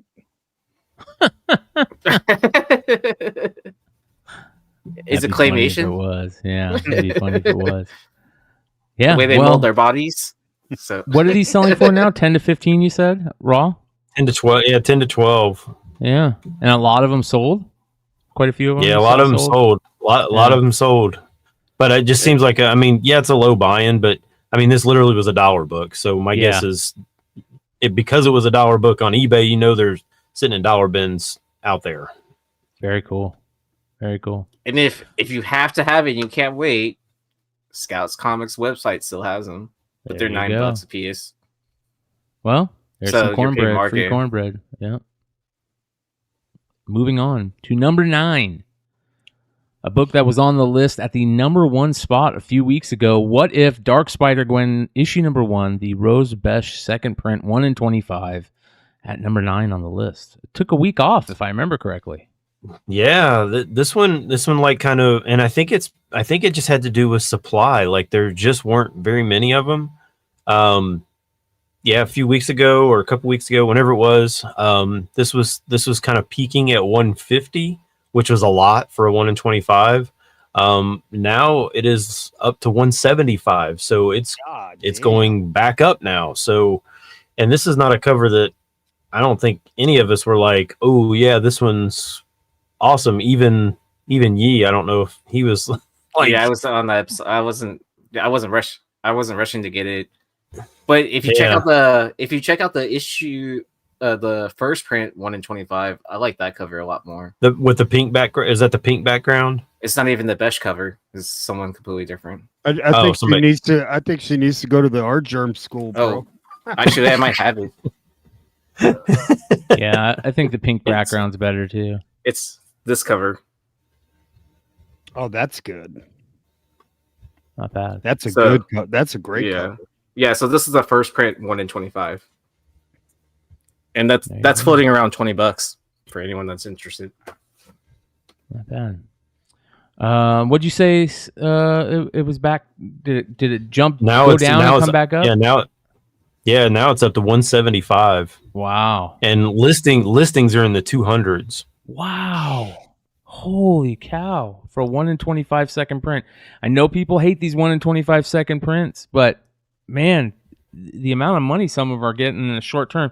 Here's the thing, though, you guys. I know we catch a lot of comments, people saying that they don't like the variants on here and this and that. But one of the things about this list and why this list has been so popular and Stein's been doing it for so long is it started out as a list for people to look at when they go to the shop that week, and they can kind of get an idea of what's selling at the time, right? The span of time you have to make profit on these variants is very short. Some of them completely die within a week. But here's an interesting example of one that hasn't died in a week. It's actually, still holding amazing prices, which for a second print 1 in 25 for $200, 170, that's crazy. Yeah. So very interesting. All right. Let's move on. We got 222 live watching, 222 on 9/29/23. Lots of 2s in there, a couple 9s, and we're on book number 9. Let's move on to number 8. Hit that thumbs up. At number 8, Death of Venomverse issue 2, another second print 1 in 25. This is the other variants by Stegman. I'm tired of these already. Yeah, I don't even understand them. They literally look exactly the same. I can't figure. I don't even know what I'm looking at. Like if I walked into a store and they had like 10 of them, I wouldn't even know. I'm like, what are they? All look the same. Yeah. I feel like it's those.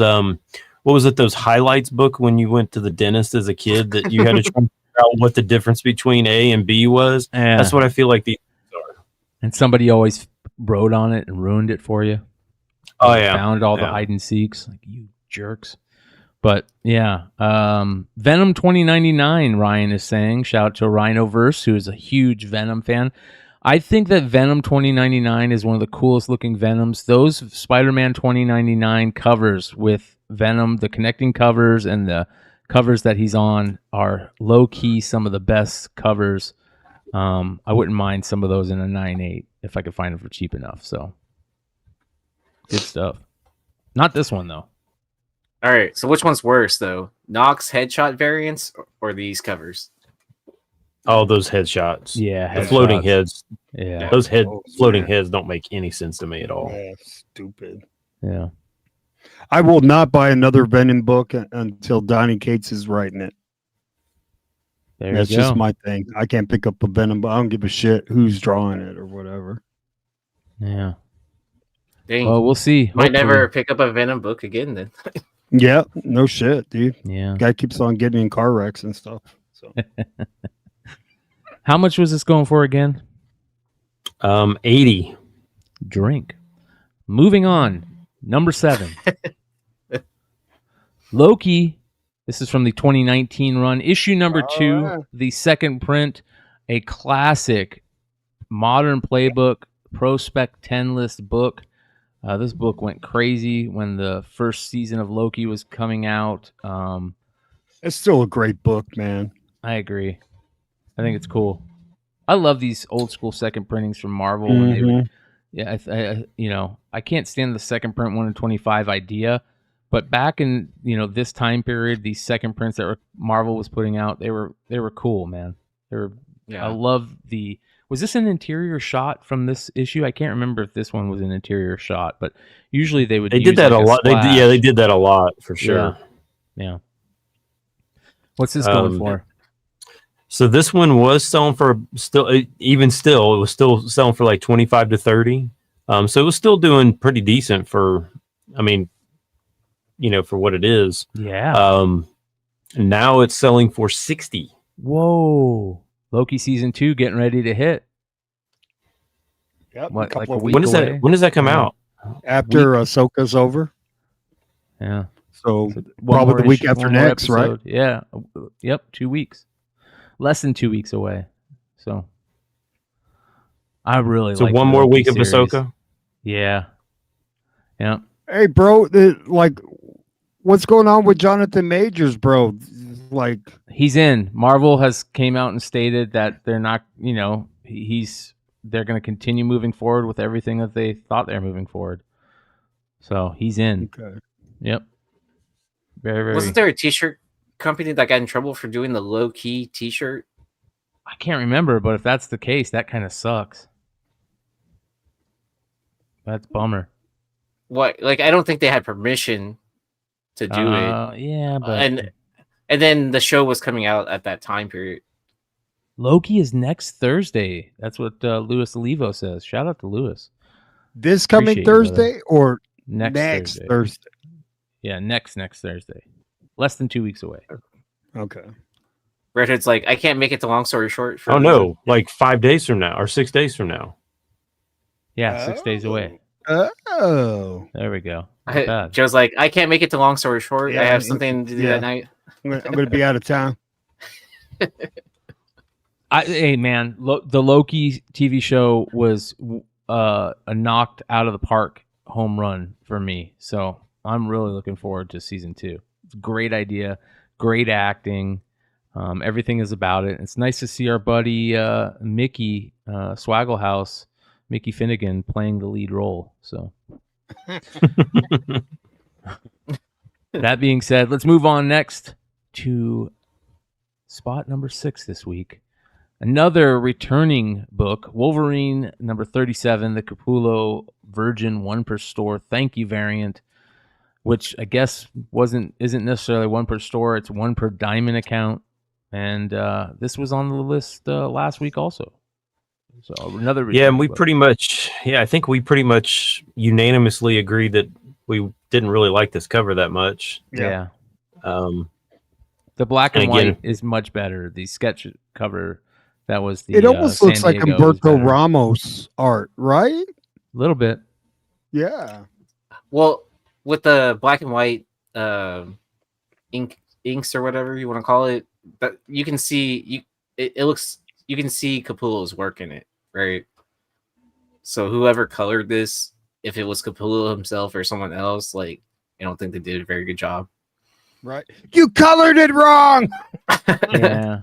The background, it just doesn't work. The color of the background, not having anything there. Like I said, if you go look at the San Diego Comic-Con sketch cover of this, and it's gorgeous. Because you can see Capullo's artwork, line work. Well, because it's all green in the background because it's Hulk, right? Yeah. Get out of here. yeah, it's because it's a rain cloud. I told you he's falling out of a plane. What is this? When you told us that, I totally believed it for a second. Yeah. Because that's what it looks like, right? Almost like the bad guy from Die Hard, right? When he's falling. Yeah, you're right. Yeah. What's this Hans selling for Gruber. again? One more time. So it was 50 to 60 last week. Now it is 60 to 70. So it has gone up a little bit. That's interesting. That's right, Again, Tony. It's a green screen variant. Yeah. Yeah, but the effects didn't work on this one this time. Yeah. Because it's blue. All right. There we go. Halfway through the list, you guys. 228 watching live. Please hit that thumbs up. What are we at now on thumbs up? Let us know. Hit that thumbs up if you're enjoying the content, and hopefully you are subscribed to the House of Stein. Make sure to check out YeeZee Yee and everything he does, and make sure to go buy some merch from his band. You can find the link below, and also show Redhood some love. Follow his YouTube page and IG as well. Let's move on. Well, maybe don't show him some love. Yeah. Just Yeah. Show me some love. Moving on to number 5. This is beautiful. Usagi Yojimbo, Ice and Snow, issue number 1. The Paulo Rivera, 1 in 25. Everybody was going crazy for the Scotty Young, but when we were looking at the covers last night, Scotty Young, there's something, I like it, but there's something a little off to it. I can't tell what it is, but this Paulo Rivera cover is gorgeous. The whole design of it is 10. Beautiful. yeah, it looks good. I mean, this was the book. Didn't they give one of these like a preview at SDCC? I can't It remember, is. but they probably did, yeah. Yeah, for Ice and Snow, they had 2 different versions. They had a Stan Sakai one that was, what was it limited to, like 500 or something like that, or 250, and then they had another artist, the one that looks super weird. Yeah, that one looked real. I don't remember which one it was, but it looked really odd. But yeah, I like this one a lot. I think there might be a store variant of this, and Usagi looks like David literally Mack. like a bunny. Yeah, it looks like a bunny that you would have in your cage in your Yeah, house. it's It's the David. It Mack looks really variant. weird. Yeah, right. Is that what it? Yeah. Look at it. Look at Yeah. it. It's so weird looking. Yeah, this is the David Mack. I is it weird looking? There's something about it I like. Well, No. yeah. If you're like I said, if you like the bunny in your cage in the house, but not like a warrior rabbit. It's the Usagi Easter variant. Yeah. It's what happens when you import a bunny from Japan. You know, it comes with its own samurai sword. Right. So Skeleton Key, it looks like, did a exclusive for it. That's the only one that first 4C Comics and Skeleton Key. So there are some exclusives for it, but I don't see the San Diego Comic-Con one. Oh, because it was like a preview edition or something like that, or Ashcan, or yeah. I got you. All right, we'll bring that up. Here we go, right here. Good call. Easy, always on it. Yeah, with these he's ones. pretty much right about everything, bro. Yeah, I can't- it's the I blue can't take- foil. They did the blue foil, and then Yeah, like that one wasn't bad, but the other one is terrible. Yeah, that one. yeah. I don't even know what that is. So we're looking at King Saladin, retro artisan emerald green, and then they did the gold foil for him. So there's your. All I know San is it Diego looks like Comic-Con. the character to the right of Usagi looks like Do You Poo that got beat up or something. He's wearing like an eye patch. It's so bad. That's funny. How much is this selling for a 1 in 25? 35 to 40. That's not bad. This is a beautiful cover. I still need to get my Momoko Usagi cover from back. Oh, in the man. day. That was her best. Yeah. That book dipped for a good while. I'm sure you could probably, scoop it up for a reasonable price. Yeah. Yeah. Great character. So, all right, there we go. That's number 5. Let's move on to number 4 this week. Godzilla War for Humanity, issue number 2, the retailer incentive cover, which is a 1 in 25. I think this is the right cover, right, Stein? So, and I was trying to figure out the artist. Yeah. Because it's listed on Midtown as one person. On my comic shop is listed as, and I Another think person. that is it. Yes. Yeah, it's got to be Adam Hughes. Yeah, it's got to be Adam Hughes. No, in cover price they call it Tom Scioli is the cover artist. Yeah, I don't know because the listings on eBay say Patara. Yeah. My comic shop says Patara, but I honestly don't know. Yeah.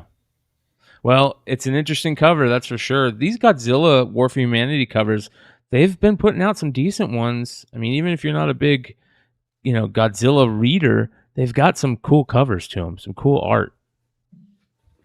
So, I mean, I'm just confused. Like, is Godzilla like a good guy? Like Godzilla's like they like Punisher. Is like contracting him out. He's a vigilante. He saves Japan when it's needed, but he doesn't like being fucked with. So if you get anywhere near him when he's not needed, he'll fuck you up, man. He'll take you out. So I always thought it was spelled with R's at the end. yeah. Godzilla. Gorgira, right? Isn't that Gorgira? Yeah, isn't that how you pronounce it, right? Yeah. Yeah. So, how much is it? Another IDW book too? So IDW. Yeah. This one's pretty solid. $40 on this one. Not bad for a 1 in 25, especially for a Godzilla book. So, all right, you guys. Before we get into the top 3, I want to remind everybody, hang out with us after the number 1 book, where we'll go over comments from last week's show. Everybody that wrote in a comment, and shout out to that's Billy. another artist that went to the art germ school right there, bro. Yeah. Shout out to Billy from Economics and Comics who played a nice little trick on us. It's not going to work anymore. Don't be that guy. All right. 239 watching live. Let's get to the top 3 books spots of the week. At number 3, Dark X-Men issue number 1, the Adam Hughes second print black and white 1 in 25 variant. And yeah, I think we all know why it's here. Adam Hughes, 1 in 25 second print. Say less. Do you think the black and white is better than the color on this one? No. Yes. You like the black and white over the color? Yes. For some reason. I like the color. Yeah. I like the way the black and white and how the hands are on the black and white one. They pop better. And I like how the trade dress looks too on the black and white. I don't like the Virgin of this. It looks like just doesn't look like it fits well. I like the Virgin. Yeah. Both still look like a communist I imagine. propaganda poster. So Yeah. I like the Virgin. Yeah, we figured that. AI. Mama! Cartier West says AI. I don't think so. So, yeah, Adam Hughes should not be in black and white. There's some good Adam Hughes black and white stuff, man. He did a lot of sketches back in the day, black and white, and did some good stuff. see, you almost convinced me to flip over to the black and white with the fist comment. That with them being that part looks better. Yeah, it pops better with that in that portion.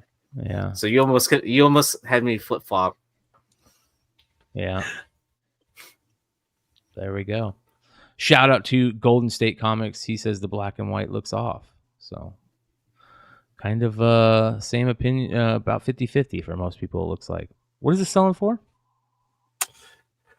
75 to 100. Wow.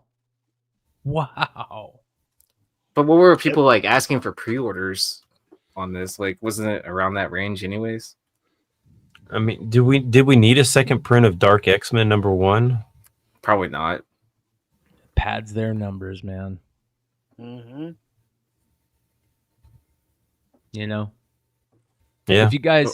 If you guys have a chance, shameless plug, go check out the Industry of Comics episode 2 that I posted last week over at Beyond Wednesdays.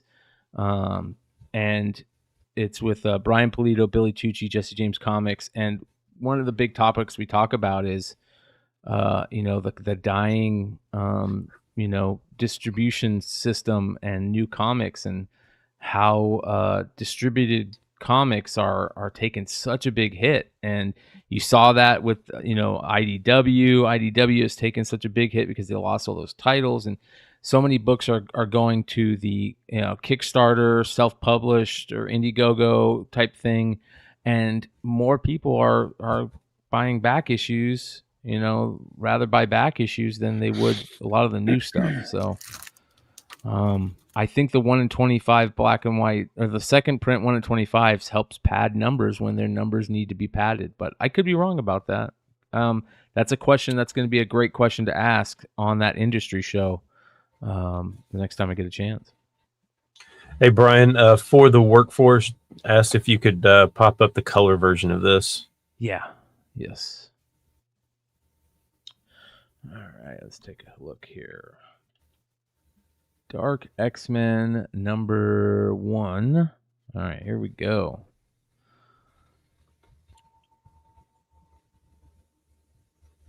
Shout out to Cover Price. Love Cover Price. Go check it out if you guys have not had a chance. All right, here you go. Here is the Virgin variant. And then here is the trade, the regular trade of this. So gives you a better look at yeah. I agree. Mr. Marv says Hughes is always collectible. That's all there is to it. Yeah, I agree. Yeah. I agree.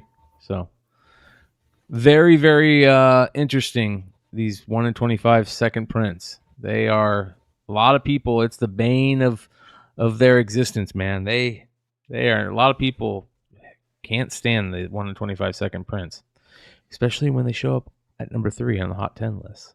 So almost at 250 live, you guys. Let's get into spot number 2 this week. And I think a lot of people thought this was going to be spot number 1. It's interchangeable, I think, this week between 2 and 1. But man, this is a gorgeous EM Gist cover for Dr. Aphra, number 36. This is the Clone Wars 15th anniversary 1 in 100 Virgin variant. And the Clone Wars 15th anniversary book covers have been exceptional. They got a Darth Maul that's coming out soon. This one is great. They've all been good. Absolutely amazing. I think the Darth Maul comes out this week, right? I think so, yeah. Well, no, the Darth Maul you can order. Oh, you can order it FOC, this week, yeah, right? Yeah. You can order it this week.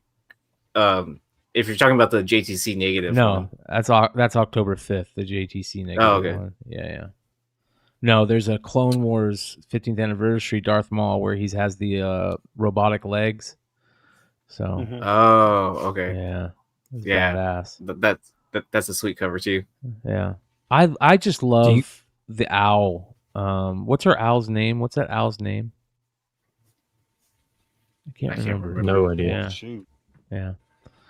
By the Do you way, think Gist is like one of the top 3 Star Wars artists? he's getting there. I think. Are we saying cover artist or just artist? Period. Cover. I Cover.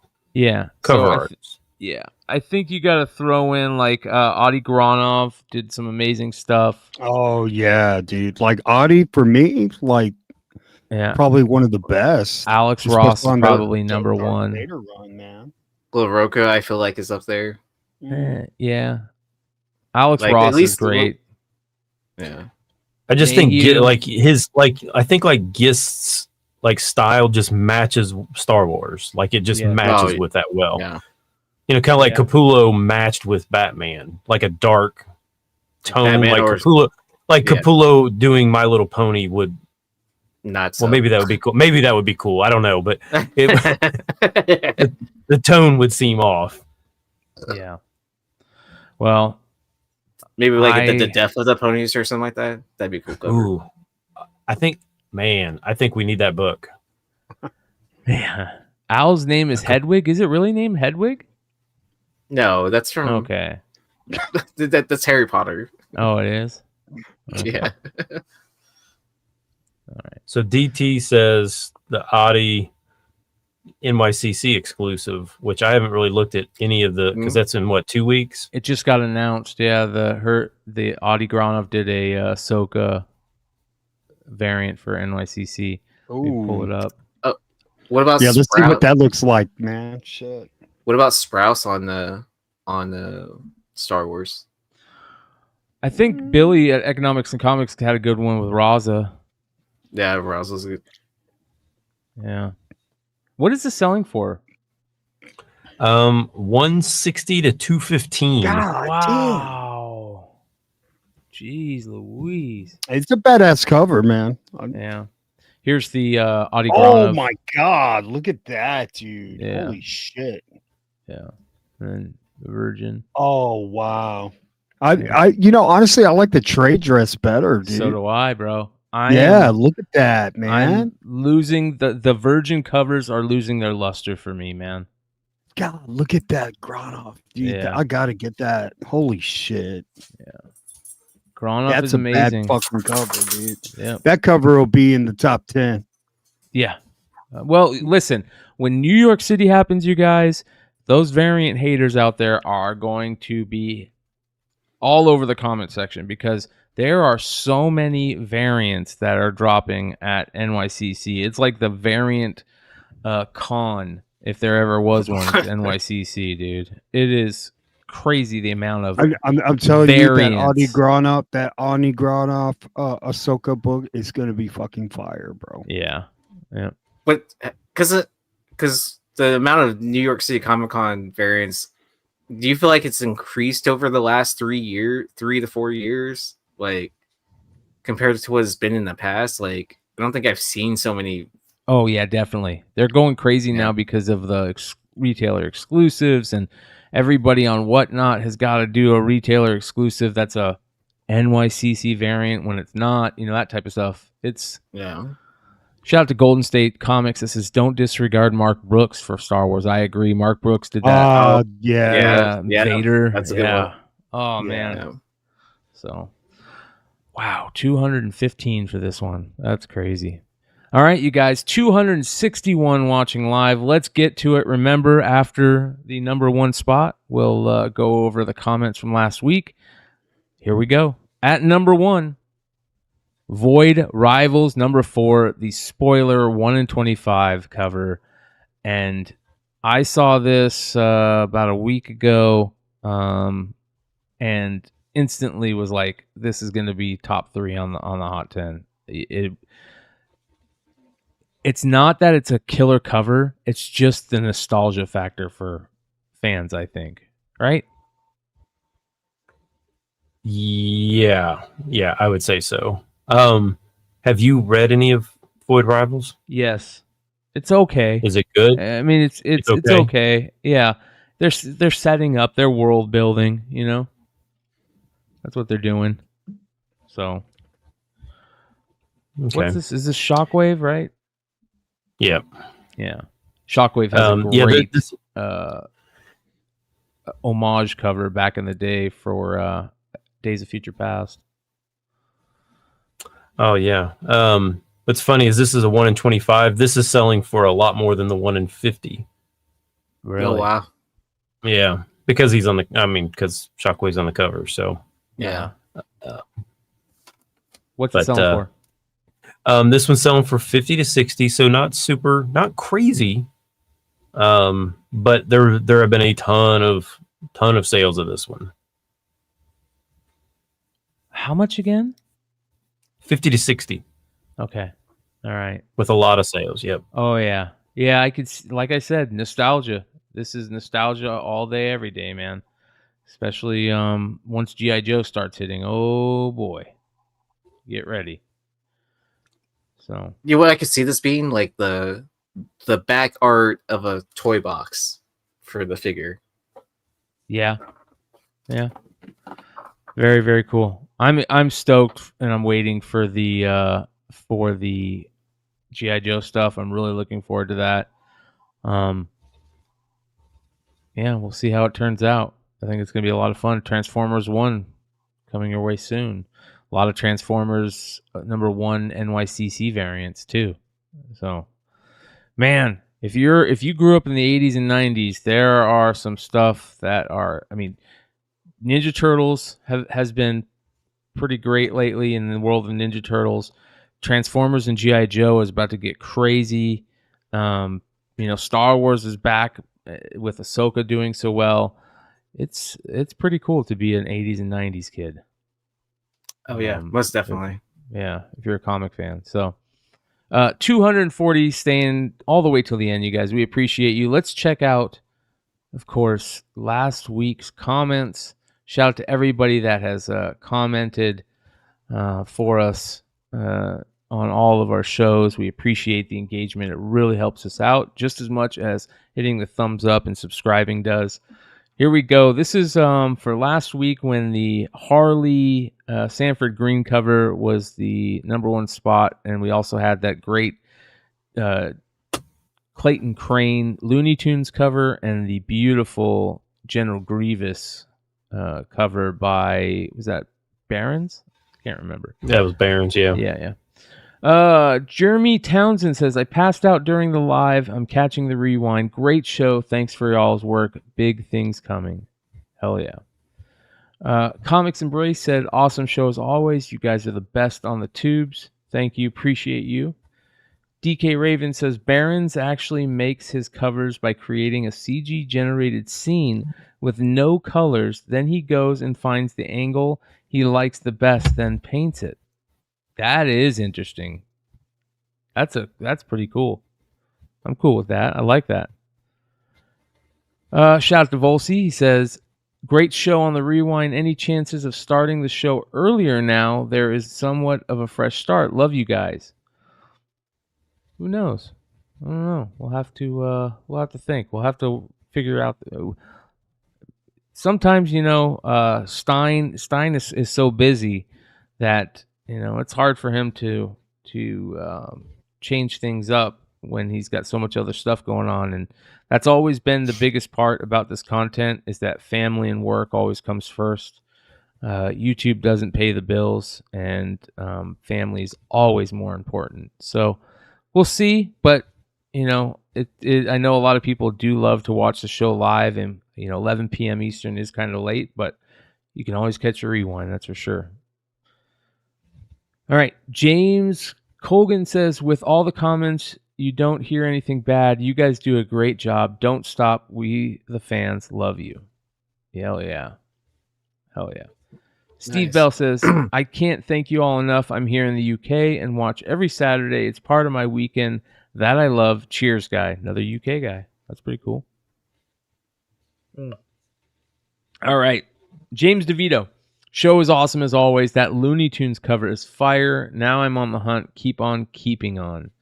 Yeah, what do you think about that Looney Tunes cover, Stein? Is that something you're gonna? I love it. Yeah, I would love. I don't want to pay. I don't think I want to pay $100 for it, but I like it. But like I said, I grew up on Looney Tunes, so I think that's why I like it.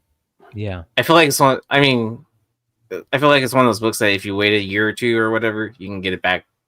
Probably like what the original price was, Probably. or less, or it'll do like what normally happens is that I do that and it'll be 3 times as expensive. Then I'll never get it. Shout out Sweet. to Yeah.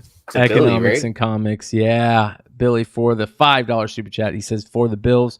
By the way, you guys, check out Economics and Comics for Speechless, the Speechless series that he's doing. This is the Carla Cohen Speechless that he put out. The Speechless series that Billy does is absolutely amazing. He sits down with artists and he talks to them about their setups and all kinds of stuff about art. It's like an interview on the inside, and just beautiful art on the outside and on the inside. But he also gives you, with every book ordered, he gives you a PDF, so you don't have to open this and ruin it, and they are all numbered on the comic. So great job on doing that, Billy. Keep it up. I can retire now with that $5. There we go. Thanks for all you do, legends. That comes from Sith Rule. Appreciate you. Timothy Markin says, I remember Scrappy Doo in the late 70s and everyone hated him. Nobody wants Scrappy Doo back. By the way, that pup named Scooby-Doo comic is likely rare. There are none on eBay right now. The Hanna-Barbera collectors will pay for hard to find stuff. Hanna-Barbera collectors kind of like Disney, but not on steroids. Just lighting up all those cigarettes from the Flintstones that they used to advertise. Yeah, was Hanna-Barbera mostly Dell or Gold Key? It was Dell, right? Back Probably in the day. Dell. Yeah, but I think for some reason I thought there were some Gold Key ones too. I think there's some Gold Keys. Yeah. Shout out to my boy Mike, Funhouse Comics. He sent me a first appearance of the Flintstones book for Christmas last year, which was pretty cool. Oh, nice. Yeah. Oh, the Flintstones, that was on Gold Key, wasn't it? Gold Key or Dell? I can't remember. Wow. You might be right though. Mr. D79 says, here for the support, man. Appreciate you, Stein. Keep doing you, man. Hell yeah. Super cool. I was thinking of the original Scooby-Doo was Gold Key. Yeah. Christopher Jones, I bought a CGC 9.8 UF4 on eBay for $13.36 on July 10th, 2023. Were you talking about that sale? Great show as always. Yeah. Well, we could have been. Who knows? I'm terrible with remembering numbers. I think that was the book that was on Buy the Dip, right? Yeah. Yep. It was. Leverage Comics says, found that Crow book for $1.75 from an online retailer last night during the show. Congratulations. How much was that Crow book selling for? Do you remember? I think that was like 70. 50. 50, yeah. That was like $50. Yeah, with Detective Sipowicz on the cover. But here's the real question: did you end up getting it? Now it's been about a week, so Yeah. See if you got it. Maybe they sent you a thing saying, "Sorry, we can't find it." Canadian Survivalist says, "Thank you for the generous giveaway win. You guys are stellar." And thank you to Joe and Ronnie for doing that. Ronnie gave away some great mystery packs, and I think 50% of all the mystery packs that he sold is going to what's that girl that has the cancer thing going on? comics will break your heart. Yeah, comics will break your heart. So pretty cool for Ronnie for doing that. Prayers and positive thoughts for Ronnie, who is currently dealing with some medical issues. So much love to him also. Daniel Copestick says, "Great show, guys. Listen to the rewind to start my Saturday morning." Hell yeah. It's Daniel Co a P stick. I'm kidding. I don't know what it is. Well, I love the response from you. You said the new Saturday morning cartoons. Hell yeah. Oh, nice. Yeah, because weren't there a bunch of comments like that where it's like, I'm eating my cereal while watching the rewind? Uh-huh. No. James says the Star Wars covers are amazing. And this is from James Colgan. So, yeah. Bada boom. This is in response to the House of Stein supporters at number 1. He says, "Another great show, fellas. You keep making them, we'll keep watching them. Let's see them try and steal the number 1 this week. Also, good on Hood for having a 9.8 in that. I am a VG plus at best, and that grade is going down every year." So, Stein said, "There's honestly no way to describe how this non-YouTuber who only does one show a week could be so lucky to have you all watch like you do." And I agree. And Bada Boom says, "People respect, spread the word, and come back for quality and authenticity." Amen. David Posner says, "I like that Crane Looney Tunes cover. It would be a cool poster." And I agree. Like a Mondo poster or something. Really nice print. Yeah. KWXV6BH says, "Great show." Great name. Tracy Duchesne Jr. says, "I really wish people would stop thinking because you got $1,200 twice like a year apart is the reason for comic spikes for almost 2 years.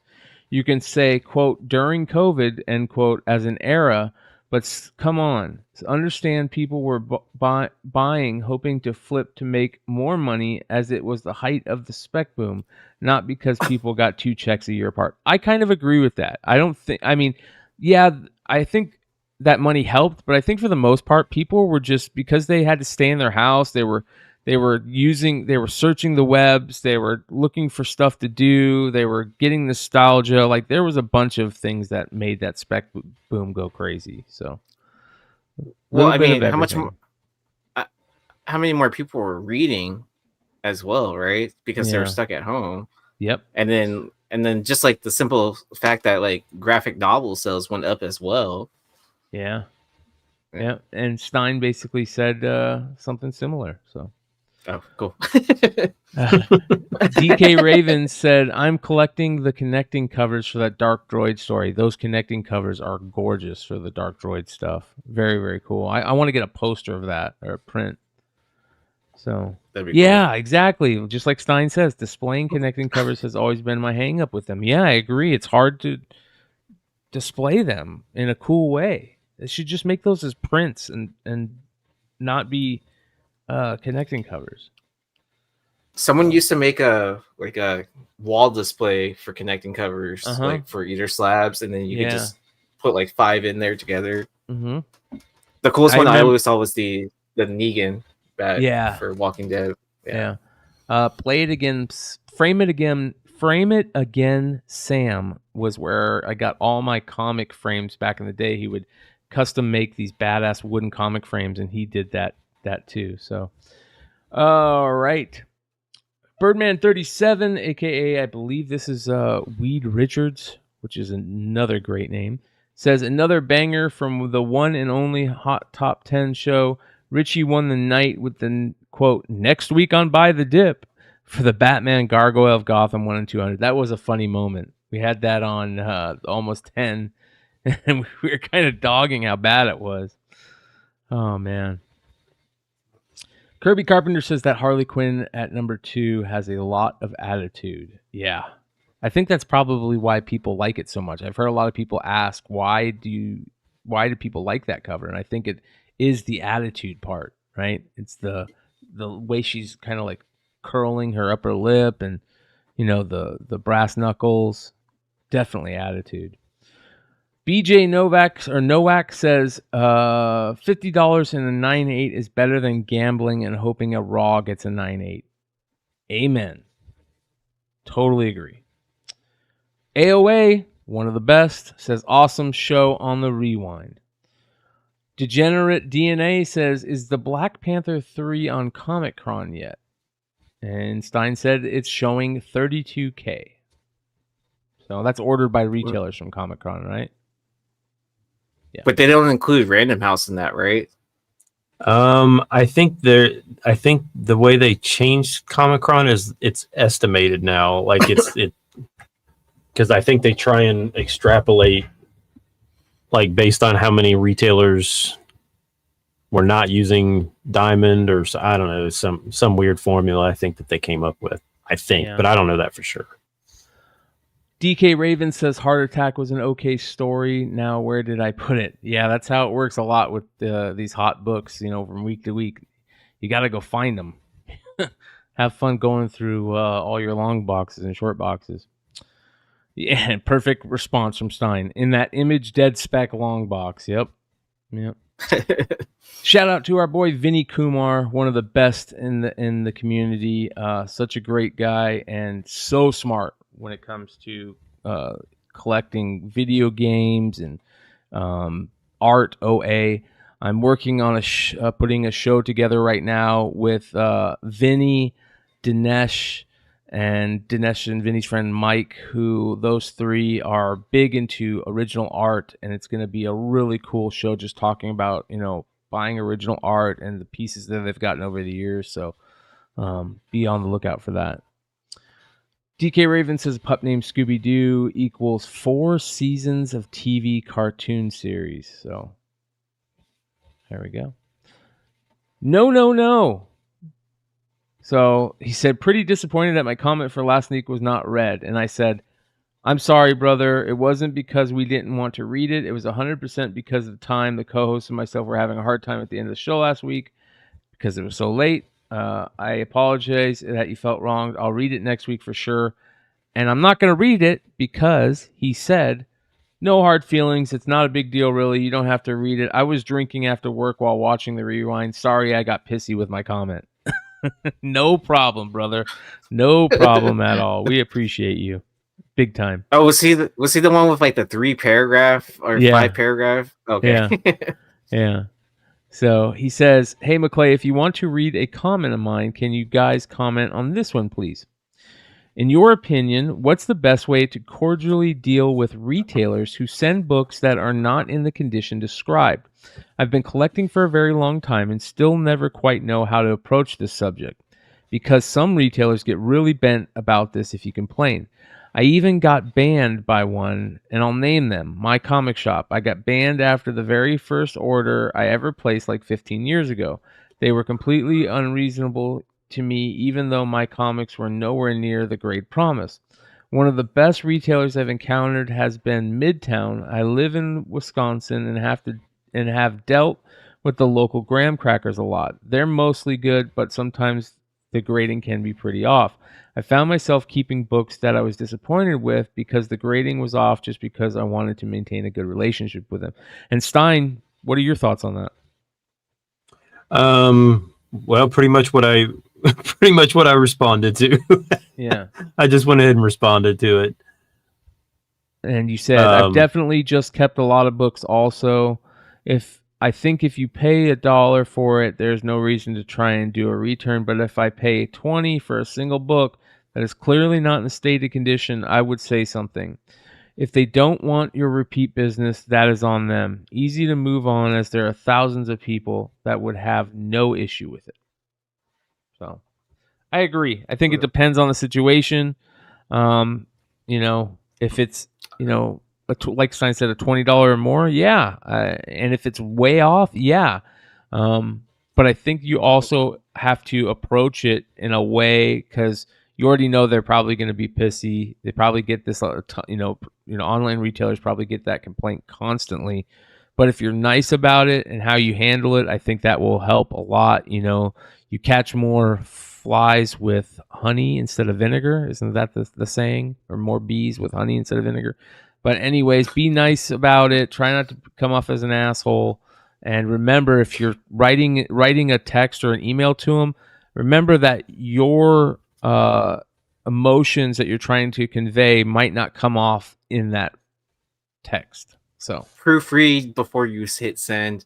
And then I always live by the rule of, if I'm going to get this book pressed and cleaned anyways, like if it's not that bad of damage, then I'm still going to get it pressed and graded.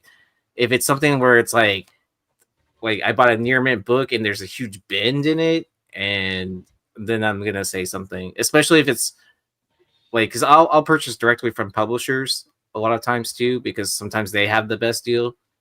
I'm not going to say which company, but yeah, if you know what I collect, you can probably imagine where. Yep. And then it's happened before where I complained about damaged books, send them pictures, and then they let me keep the ones that weren't damaged and the damaged ones, and then sent me replacements. There we go. We go. It's just how you approach it, right? I agree. Like Bryan said. Yep. There's a rule that I live by in life that I try to follow as best that I can, and that's just don't be an asshole. Just don't be an asshole. Don't be a jerk. All right. Speaking about jerks. No, I'm just joking. Shout out to Chad Cave, one of the best, really good person who has started me down a new path of collecting cards of people with crazy weird names like Dick Pole, Rusty Kuntz, and a couple other crazy ones. So I'll talk about that more on another show. Chad Gave says, Gossamer for the win, which is the name of that character in that Looney Tunes Creighton Crane cover. And Stein says, agreed. And then Chad Cave says, now I'm buying all the Gossamer books I can find. Some of the Harley Quinn Gossamer covers are amazing. That's interesting. I didn't know there was many more of those. Did you look for those, Stein? Probably is that the hair monster? Yeah. Yeah. It's the hair monster. Okay. Yeah. Funhouse throws up the love sign and a fire sign. And Stein says, I love emojis. So instead of giving you more, he says, I'm glad you like it. He should have gave you a thumbs up afterwards. I know, right? Shout out to Mike. Good dude. DK Raven says that Harley cover looks like she has beard stubble along her waist. Ooh. No comp. Yep. Stein, man. Save wavelengths, brother. Joseph says, don't understand the appeal of that Harley cover, but whatever, to each their own. And Stein says, I have no room to talk about what people like. Yep. Mr. Vanguard says, I checked out the Hot 10 competition. There wasn't any. Viva Stein. Hell yeah, appreciate you. And there we go. 16 minutes ago. Billy already breaking the rules. Yeah. Is that corn nuts or butternuts? I think it's butternuts. And I said it again, damn it. Shout out to Ferdbird. He says, rewind crew, yo. And then Steve Bell says, hey, I think Jay is right. Small turtles are scary. Yeah. Yep. Maybe he meant Yee. Did you say that? Somebody said small turtles are scary. Yeah. I can't remember. Yeah. Yeah, with that turtle cover with the little itty bitty turtles that were climbing all over the place. Yeah. I think I was so okay. Yeah, never mind. We'll keep going. And then I was looking super Chinese last week. So. Yeah. And the final comment from last week's show is from Chris Greaves. He says, the original top 10 show with a great mix of comic nerds with their honest opinions and entertaining chat. And Stein says, nerds. And by the way, this is a great point about the show that I want to hit on before we call it a night, which we are about to do. You guys, the chat is absolutely amazing. You make the show so much fun, not just for us, but everybody else watching the show. That what Chris Grieve said about how great the chat is and how entertaining it is. Thank you so much for being part of the show. And, you guys are like partners in this, man. You help us continue to make the show. You help us have cool moments during the show, talking to you guys and bringing up your chats and the questions, and the engagement really helps. So keep it up. Couldn't say thank you enough. Absolutely. Well, yeah, it definitely brings up like no matter how you feel before you start a show, but as soon as this first few live chat members jump in, like it can really bring back up your energy to like drive the show into something good. Yeah. Content creation is an interesting thing, and it's become my new hobby. It's become a lot of our new hobby, and we enjoy it, with you guys. So that being said, tomorrow night, come join us on Beyond Wednesdays for another mayhem-filled, crazy night, starting at 10 p.m. Eastern with Modern Comic Mayhem.